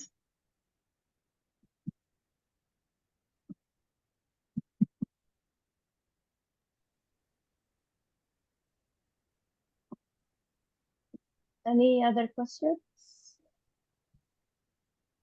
That was really enlightening, Iman, with all the tips and tricks, because these are the things that we need to know before giving the interview. And Yeah. As you see, the key thing, practice makes perfect. Exactly. And practice the reflection a lot, because I think it's one of it's I don't want to say one of our weakness point, but we're just not used to it. We do it, but we don't verbalize it in our day-to-day life. There's a question from Fatma. She said, I would like to clarify that most of scenario would be APLS, so if I would not understand. That's all right. If you forget or mistake a step, that's fine, because as I said, they don't score you by step to step. They just want your general approach. And many of the time, the case will be just open. Like it will say a child with a fever, he had a course of antibiotics from the GP, still not well. And then from the vitals and everything, you will understand that he's septic or shocked or something like that. So it's not about the step to step, it's just about the overall approach. And then there is a question by Shahinaz, if there is like any scope to review training application before submission. We used to do, I don't know if you're doing this here, we used to do like application reviews and stuff, help. Yeah, it training as well. Yeah. Hopefully this year will be there will be a session. Hopefully, we are hoping for that. Yeah. Monica has shared some of the updated process as well in the chat. If we can have the link and she mentioned that about the 50 word count, it hasn't changed much. It means that with each example, it's 50 words, just highlighting. Yeah, exactly. So what they've taken out, looking at the application, so basically the scoring framework is probably a bit easier for the scorer, and it prompts you to make it a lot more structured, and because it asks for one example. So they took out the leadership and management part, but you can include leadership and management examples potentially in other parts, and they took out the last part, which was the statement, your supporting statement stuff, which is fine, isn't it? Because you already have that in clinical experience and clinical knowledge anyway sections. So in those ones, they talk about they ask you to say one example, one skill, one example, one experience, and then clarify it a bit, what type of experience, and, you know, from a list, from a tick box, and then use 50 words to describe it. So it's just the structure has changed a bit, but the principles of what I was telling you are really the same. And what would score you the most is your reflection and your learning from these experiences, and how does that fit then with pediatrics. So it's not very, I mean, it's changed in the structure, but actually it's potentially I've given you a bit of a framework to think how to structure your evidence. So yeah, but thank you for that. I mean, I was expecting them to publish, but I did not know they published it 3 days ago. Yeah. Yeah, for Eiman, I think there is a question about the interviews processes and all that, and I think that we sit for a lot of interviews even before the training. So they are asking if there is like any difference between the interviews for training and the interviews for non-training posts. To be fair, I was never interviewed for a non-training post. So I was an IMG who started with a training post, and then I did my grid interview training. But from my knowledge, from my friends who went through the non-training post, usually the non-training post interview is a little bit more friendly. So you have only one consultant or two consultants, the clinical lead and a second consultant. But still they go through the same scenarios, but it's just less intense than these training interviews. So the training interviews feels like an exam, like a clinical exam. You have like time and pattern and scoring and everything. The non-training interview, they touch on the same things. So usually there is one clinical scenario and there is one governance scenario, but it's kind of a chat, and just they want to make sure that you are a very sensible registrar and that's it, or a very sensible SHO. So it's a little bit relaxed more than the training interviews. But do use the book that I've shared, because most of the scenario that they ask you in the non-training is just from that book. Okay. Thank you, Eiman. I think we are ahead of our time, and I cannot see any questions on the chat. And I see that our next speaker as well is here. Thank you, Eiman, very much for this. Thank you. I don't know if it's a good thing or bad thing that they don't have question for me, but I'll stay in for 15 minutes or so to make sure that if there's any late question to be answered. Thank you. Sure. Thank you very much. So our next speaker, Sara Ismael, who will share her candidate experience. Sara is a graduated from Nilin University and later earned a medical doctorate in pediatrics from Sudan Medical Specializing Board. She was one of 3 trainees selected for the SMSP HSP training program in Ireland, where she worked as a pediatric trainee for 2 years. Sara subsequently joined the NHS as a pediatric specialty registrar and is now working as an ST3 in SES. She also holds a master's degree in medical education. Welcome, Sara. Thank you very much, Shaza, for this very nice introduction. I cannot describe myself better than this, so thank you so much. And I'm really grateful for BSAP-CH for this invitation. And what I really want to say is that, first of all, can you hear me? Is my voice clear? Yes, your voice is clear and the slide is okay. All right. So, like, what I want to say to the audience is that you are in the right place. I have been through this last year, and I have recently started my first NHS job as ST3 trainee in South East Scotland, Edinburgh at the moment. And believe me, like every single effort you put into this, it's really worth it.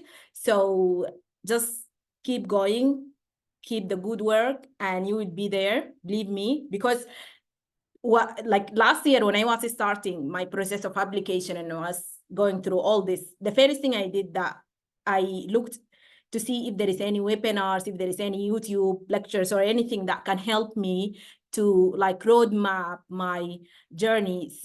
So that's mean you are in the right place, okay? And this is the first step and this is a good start. So just keep that going, and I'm gonna go through my experience. So grab your cup of coffee and come.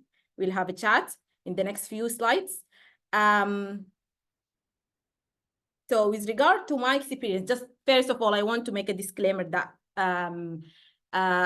the following presentation focuses more on the ST3 application, just to be aware that for the one who are applying for ST1, because like I have joined in the level of ST3, so it's more about ST3. I might not know all the answers for ST1. And all the information mentioned here are from the RCBCH website, and this is a barcode which you can scan and takes you directly to the source of my information. And also I'm going to share my personal experience. So in the coming few slides, I'm gonna talk about the preparation and the application and the white space question. And thanks, Monica, for saying all that. This is exactly what's the white space question, because this is the place where like most of us really struggle, and this was the challenge that I faced. So I will tell some examples and like what I've written in my application, and then the interview, thanks Eiman, she talk about all that, and just I'm gonna give like 3 tips about my personal experience. So this is the pediatric training pathways in the RCBCH website. So it's when you start, if you started the pediatric training at level of ST1 or ST3, it's a process, like this will take you up to the end. It used to be 8 years, but now it's cut down to 7 years. So it's up to ST7, and you don't have to apply in the middle or something like that. So once you start it, you are going to complete it. And at the end of it, you are going to have your certificate, CCT. So up to ST3, you are counted as a junior registrar, so you will be in a Tier 1 rota, and then from ST4 and going on, you will be in a Tier 2 rota, which means more senior registrar. So you can join either ST1 or ST3, and then from ST4, you can start applying for your like you either become by the end a general pediatrician, or you choose a subspecialty, and you have 2 options in the subspecialty, either spin or grade. You'll find all the details about this in the RCBCH website. And also the exams, you are expected to complete your theory exams, the 3 parts of the RCBCH clinic theory exam in the first 3 years, and then by the end of ST4, or by the end of ST4, by the end of ST5, sorry, just because all the pathways has been changed now, because they keep updating it. So also one of the things that you have to look at the website from time to time. So when it was ST8, it's different from when it was, now it's up until ST7. So you have to complete your RCBCH before ST5. So this is the process of the application. You apply, and then they will publish the long listing, and then short listing, and then the interview stage, and then the preferences and offers. So the preparation, you need to start before the application date, okay? So that you need to prepare yourself. So as I mentioned, attending webinars, navigating the RCBCH website, and you need to save the deadlines. It's really important. Deadlines means deadlines. You cannot change that. So you have to make sure that you know all about the process of the application, and then you need also to do an account in the Oriel website, because I know like it's a user friendly, it's self-explanatory, but by the end you need to familiarize yourself about the Oriel website before starting before the application date is started. And then also, like, because I started my training from ST3, and I have done that, like what considered to be ST1 and ST2 in a different country outside the UK. So that's mean I have to submit something called Certificate of Completion of Core Pediatric Training, which used to be known as a CREST form. So you have to prepare your form, okay? Because you need a consultant that fill in and sign this form and saying that you have the core capabilities for the ST3 level, okay? So you need to prepare that ahead, because we all know that the consultant, sometimes they are really busy. So you need to tell them in advance that you want to apply for ST3, and this is the start date of the application, and please could you like complete this form for me. You need to give them the form like good time before the start of the application.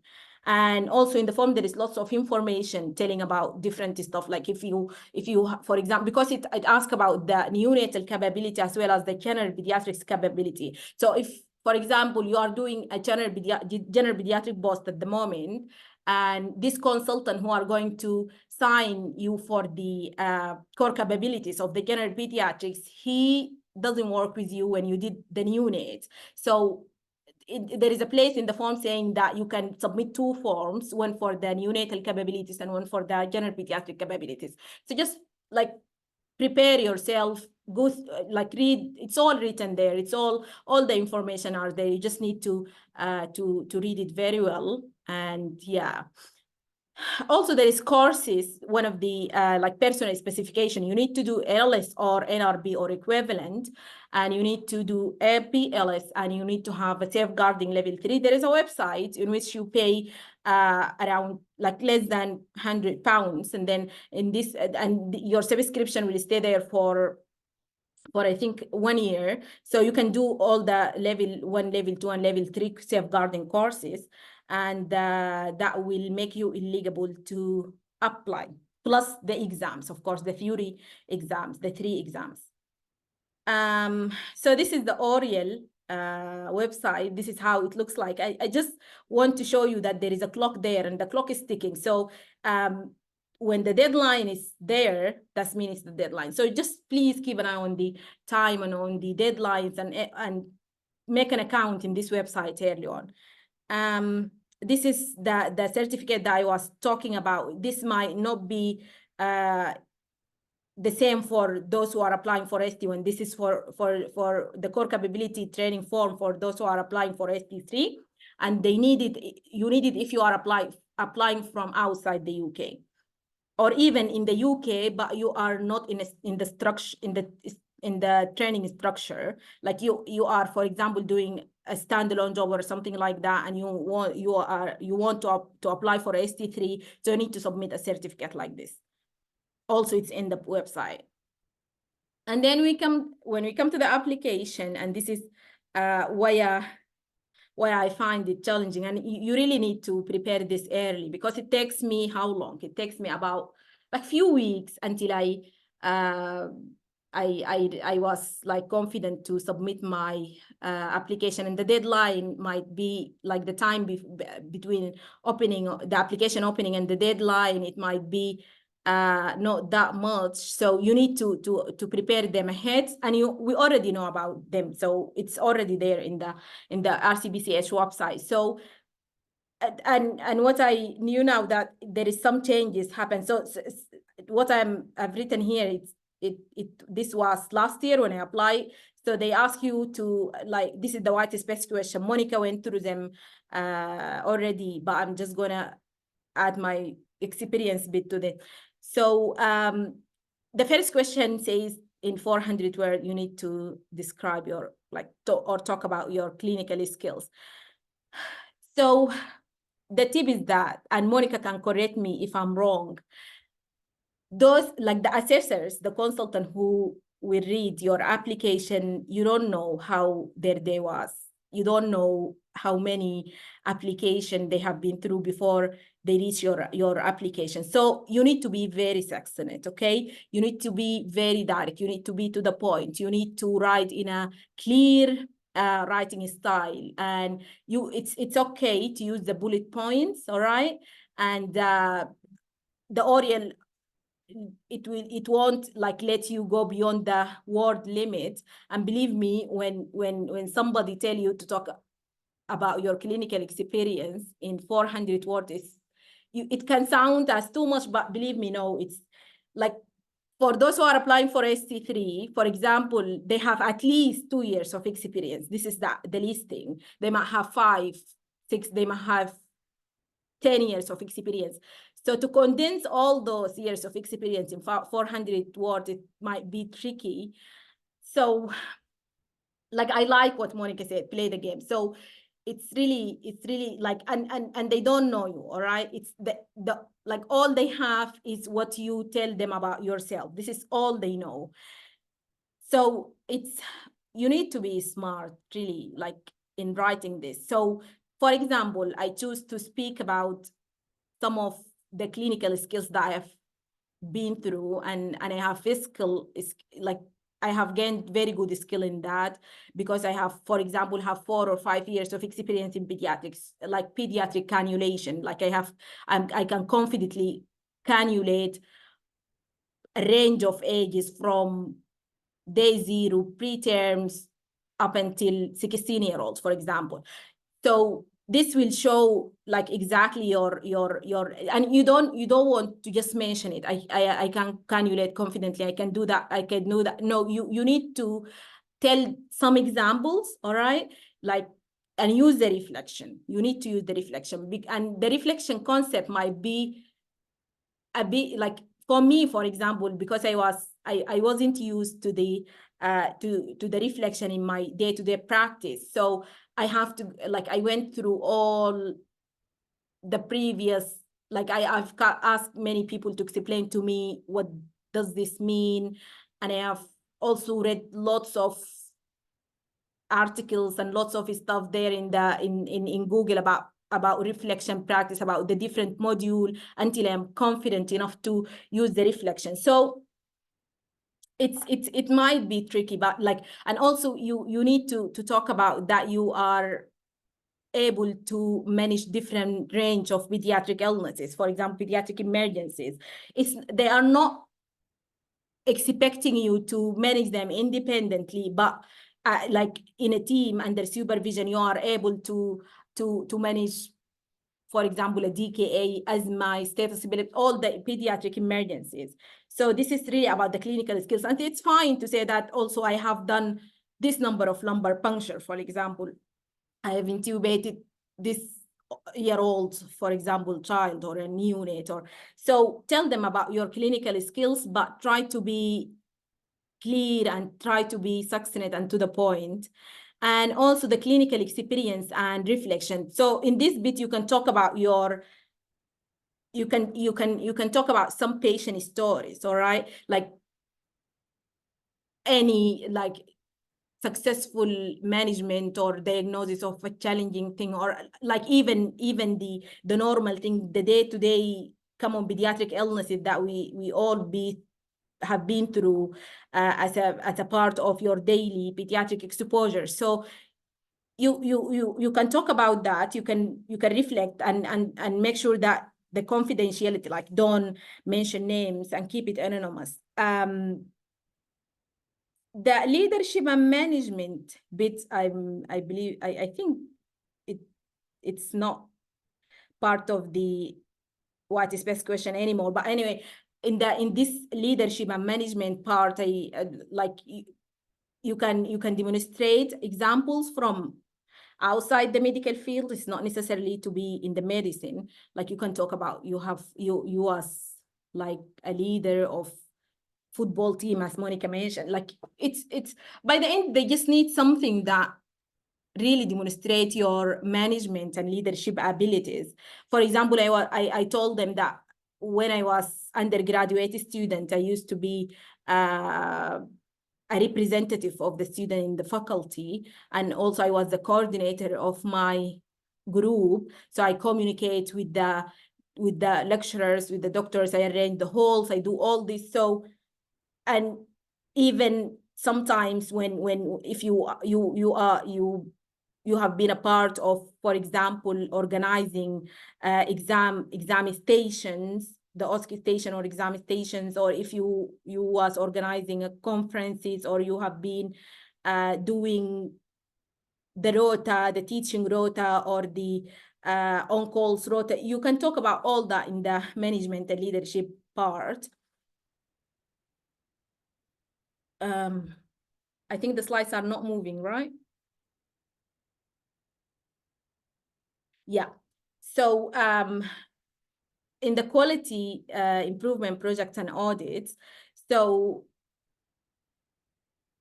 like you just need to be honest. Some of us might not be involved in any one of these, but for example, like I told them about my role exactly. Like you need to speak, to tell if you have been a part in an audit or quality improvement project. You need to to tell them exactly what your role was and what the rationale behind starting this audit project. And was you the leader, the designer? Was you the data collector? What was exactly your part? And also, if you have like done any subsequent changes, you need to tell them about the changes, about the cycles, and how you make sure that these changes are sustainable, even if you left the department or you are no longer in the hospital. So like how you make like this is, for example, what I wrote to them, that I was like part of this audit, and I was the, for example, the designer of this audit, and the rationale behind that was this and this and this. And then I told them that like we have done first and second and third cycle, and I describe all the cycles, and I told them about the subsequent and how I made sure that this change is still implemented even if I left the hospital. So yeah, so it's the quality improvement project. And if you publish your audit or you presented it in any platform, you can also talk about that. In the teaching bit, in this part, so if you have any teaching experience, you can describe it to them, and you can talk about the style of the teaching. Was it a bedside teaching? Was it a small group? Is it a webinar? Is it a Zoom-based learning or like Teams-based learning? You need to talk a bit about what the teaching that you delivered, and then you need to, if you collected any feedback, you can tell them that I have collected this feedback, and I ensure subsequently that I make these changes or I improve myself based on the feedback. So like they need to know that you are progressing and you are doing this. Like, for example, now I'm doing, like, I'm part of this webinar, and I have been like, yeah, like I've have some experience delivering some group chats or webinars. So I know that, like, for example, I don't look at the camera when I speak. So the eye contact is really matter when you do a webinar. So, and then when I realize that I'm not looking at the camera, so every time I put like a sticky note like this, says look at the camera, so that I remind myself that I'm not looking at the, so on. I subsequently improve myself. I'm changing, I'm progressing.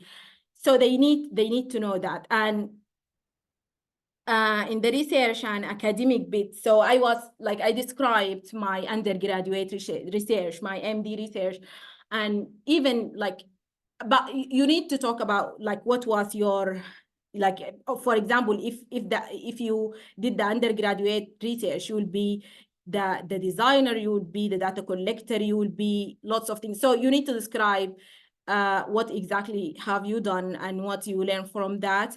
And if you publish the research, that's really good. And and also here you can talk about your master's, your postgraduate diploma, all that. A statement to support application, 600 words. This, like, please don't let yourself down in this part. I'm not sure if this part is part of the application anymore or not, but this is the part where you can score a maximum points, okay? So try not to let yourself down here. So, for example, myself, I talk about that one of the pediatrics doctors, the pediatric consultant that I have used to work with, this pediatric consultant, she was my role model, and I described how she inspires me, in which way, okay? It's not just I said that she's my no, I describe what her behavior exactly that made her my role model, and I want and made her like the motivation drive, or she inspired me to pursue a career in pediatrics. Like, for example, she's very caring. She makes sure that she listens to the patient, to the team. Every voices matter. She is like a very hardworking person. She used to sing for the kids when she treat them, all the patients, they love her. And so you need to describe the behavior for why, for example, this person inspired you. And you need to link that to why it's a part of, like you need to link that patient attitude or behavior or like your role model, how she inspired you, and you need to link that to the career in pediatrics, like what she exactly do, and how this can be linked to the pediatrics patient.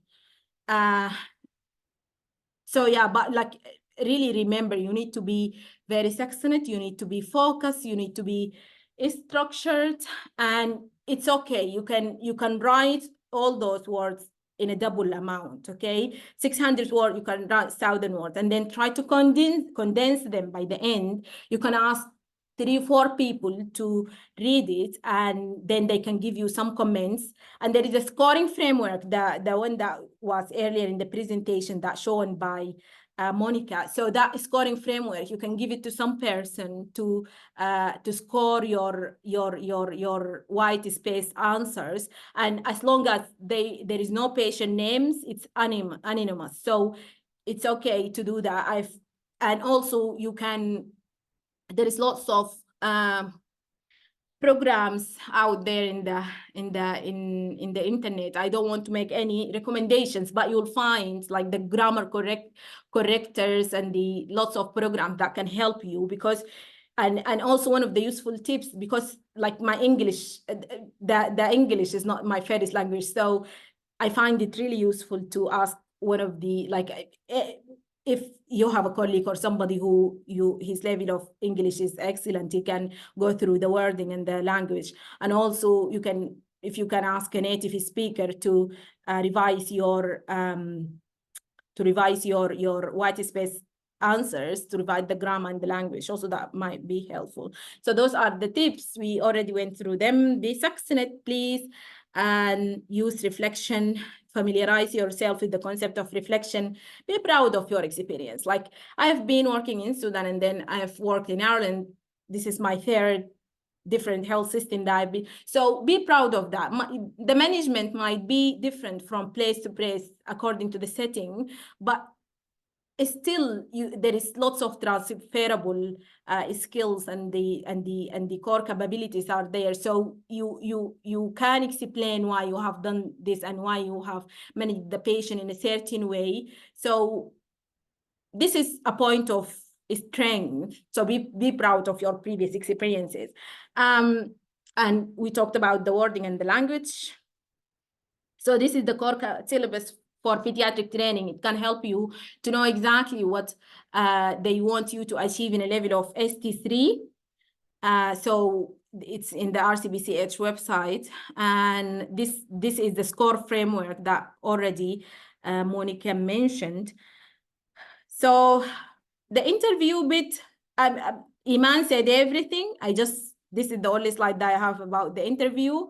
Book your slot early, since like when the shortlisting results are released.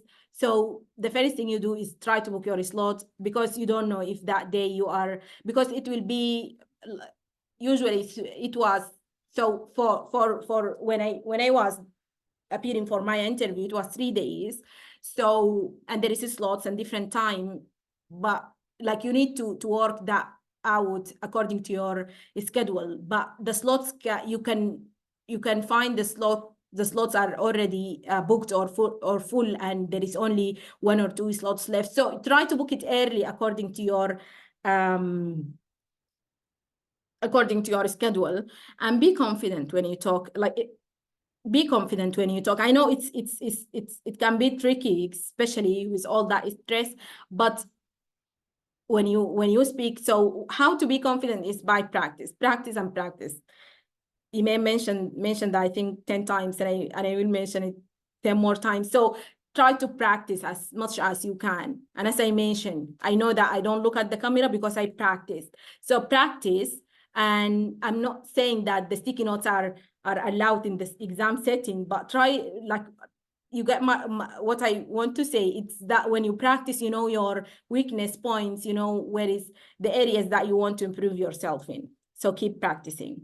And this is it's in the RCBCH website. It's the webinar. It's very useful, and I've attended when I was applying. So it's really useful. And this is one of the statements that I have found in the RCBCH website. So it's copyrighted to the RCBCH website.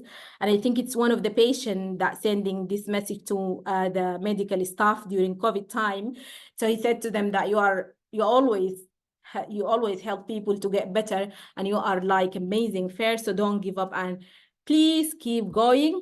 And we might not be all in the same boat, but definitely we are in the same, I don't want to say the storm, but we are in the same sea. Be optimistic. So to anyone who is going through a similar journey, remember that persistence and passion are the key. And I really wish you best of luck and thank you. And please, if you have any question, this is my personal email. You can reach out to me.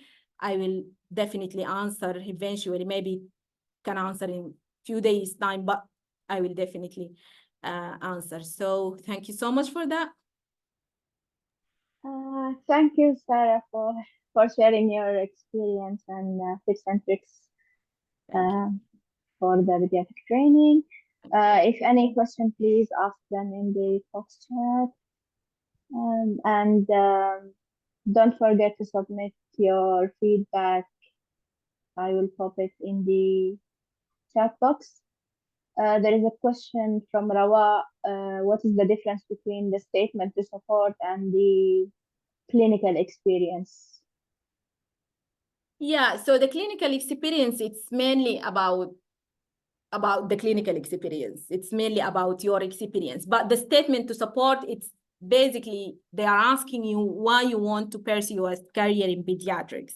Okay, like the clinical skills is a part of your CV, because we don't submit a CV in this application. So your white space question answers are your CV. So you list all your clinical skills in the clinical skills part, like I'm able to manage a range of pediatric illnesses. I'm able to do a cannula. I'm able to do a lumbar puncture. I'm able to intubate. I have managed preterm babies, and like I have done resuscitation according to APLS guidelines. And this is the clinical part. But the clinical statement, it's really asking you about why you want to be a pediatrician, if that makes sense.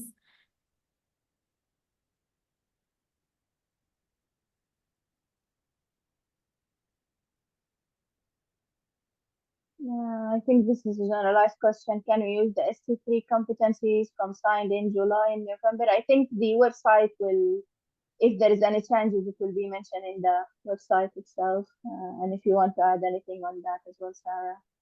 Exactly. So the website, because they keep changing and updating the information, and I think, I'm not sure, but I think it's written there in the form itself, the validity of the form and who can sign that for you. And as I mentioned, then if you did neonate in a separate hospital, and now you are doing general pediatric, for example. So to be honest, I don't have an answer for this question, but I'm sure it will be there. And as Monica said, that there is the email, you can always reach out to them and ask. Yeah. And then the other question is, can you elaborate more about the reflection part? I think that everyone new to the NHS system will have this issue with the reflection. So share us your experience about how you reflect on things. Yeah, so there is different models. You can use whatever model you like, but what I like to use is like it's asking 3 questions. What happened, like tell about what happened, and now what, and so what. Okay, so in the bit of telling what happened, you go through the story, like 3 months old. I've seen this patient in a OBD setting, for example, or in a pediatric emergency, and then you describe what happened in a very succinct way. Don't talk too much, and then and then now what? You can talk about your, for example, if there is something that doesn't went right, you can describe your emotions, you can describe what went wrong and what went right. And then now in the part of so what, you can describe what you have learned from this experience and what you are going to change in your subsequent practice in the future. But like this, you go like Google it and you will find lots of videos, you will find lots of resources about it, and like it might be more useful if you study the module, so that you will have more kind of understanding and practice it. Just practice, and you can find somebody who is confident in the reflection, who can correct you what you said or what you wrote.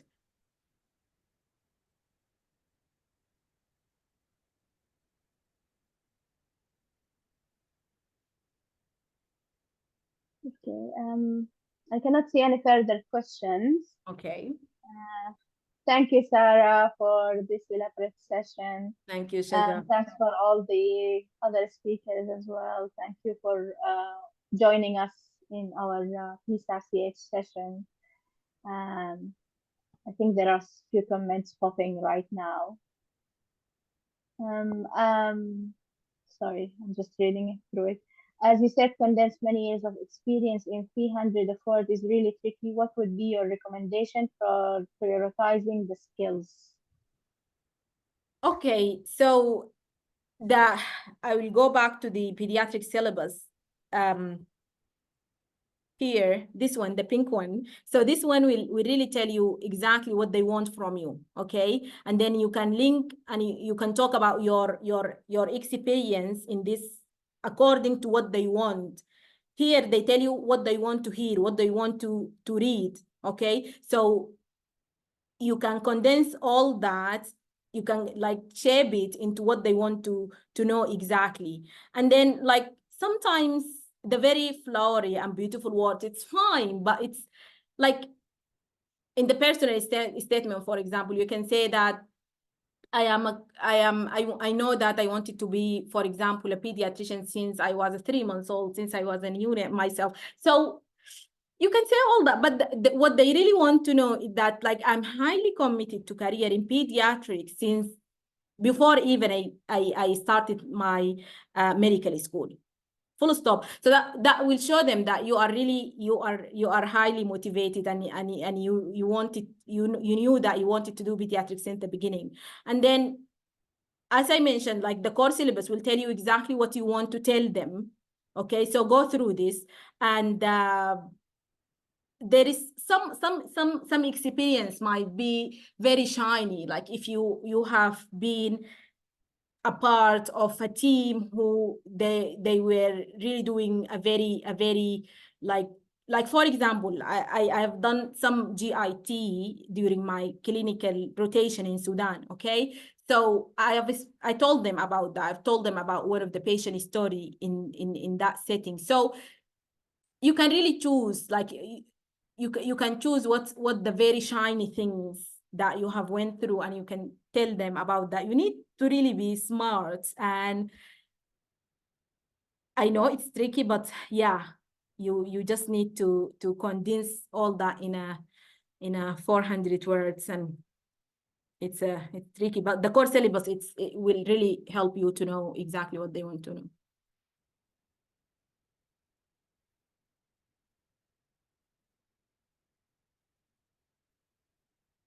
Shaza, I think you are muted. The last question is, what was your approach in clinical thinking? Is that for the interview? Yes.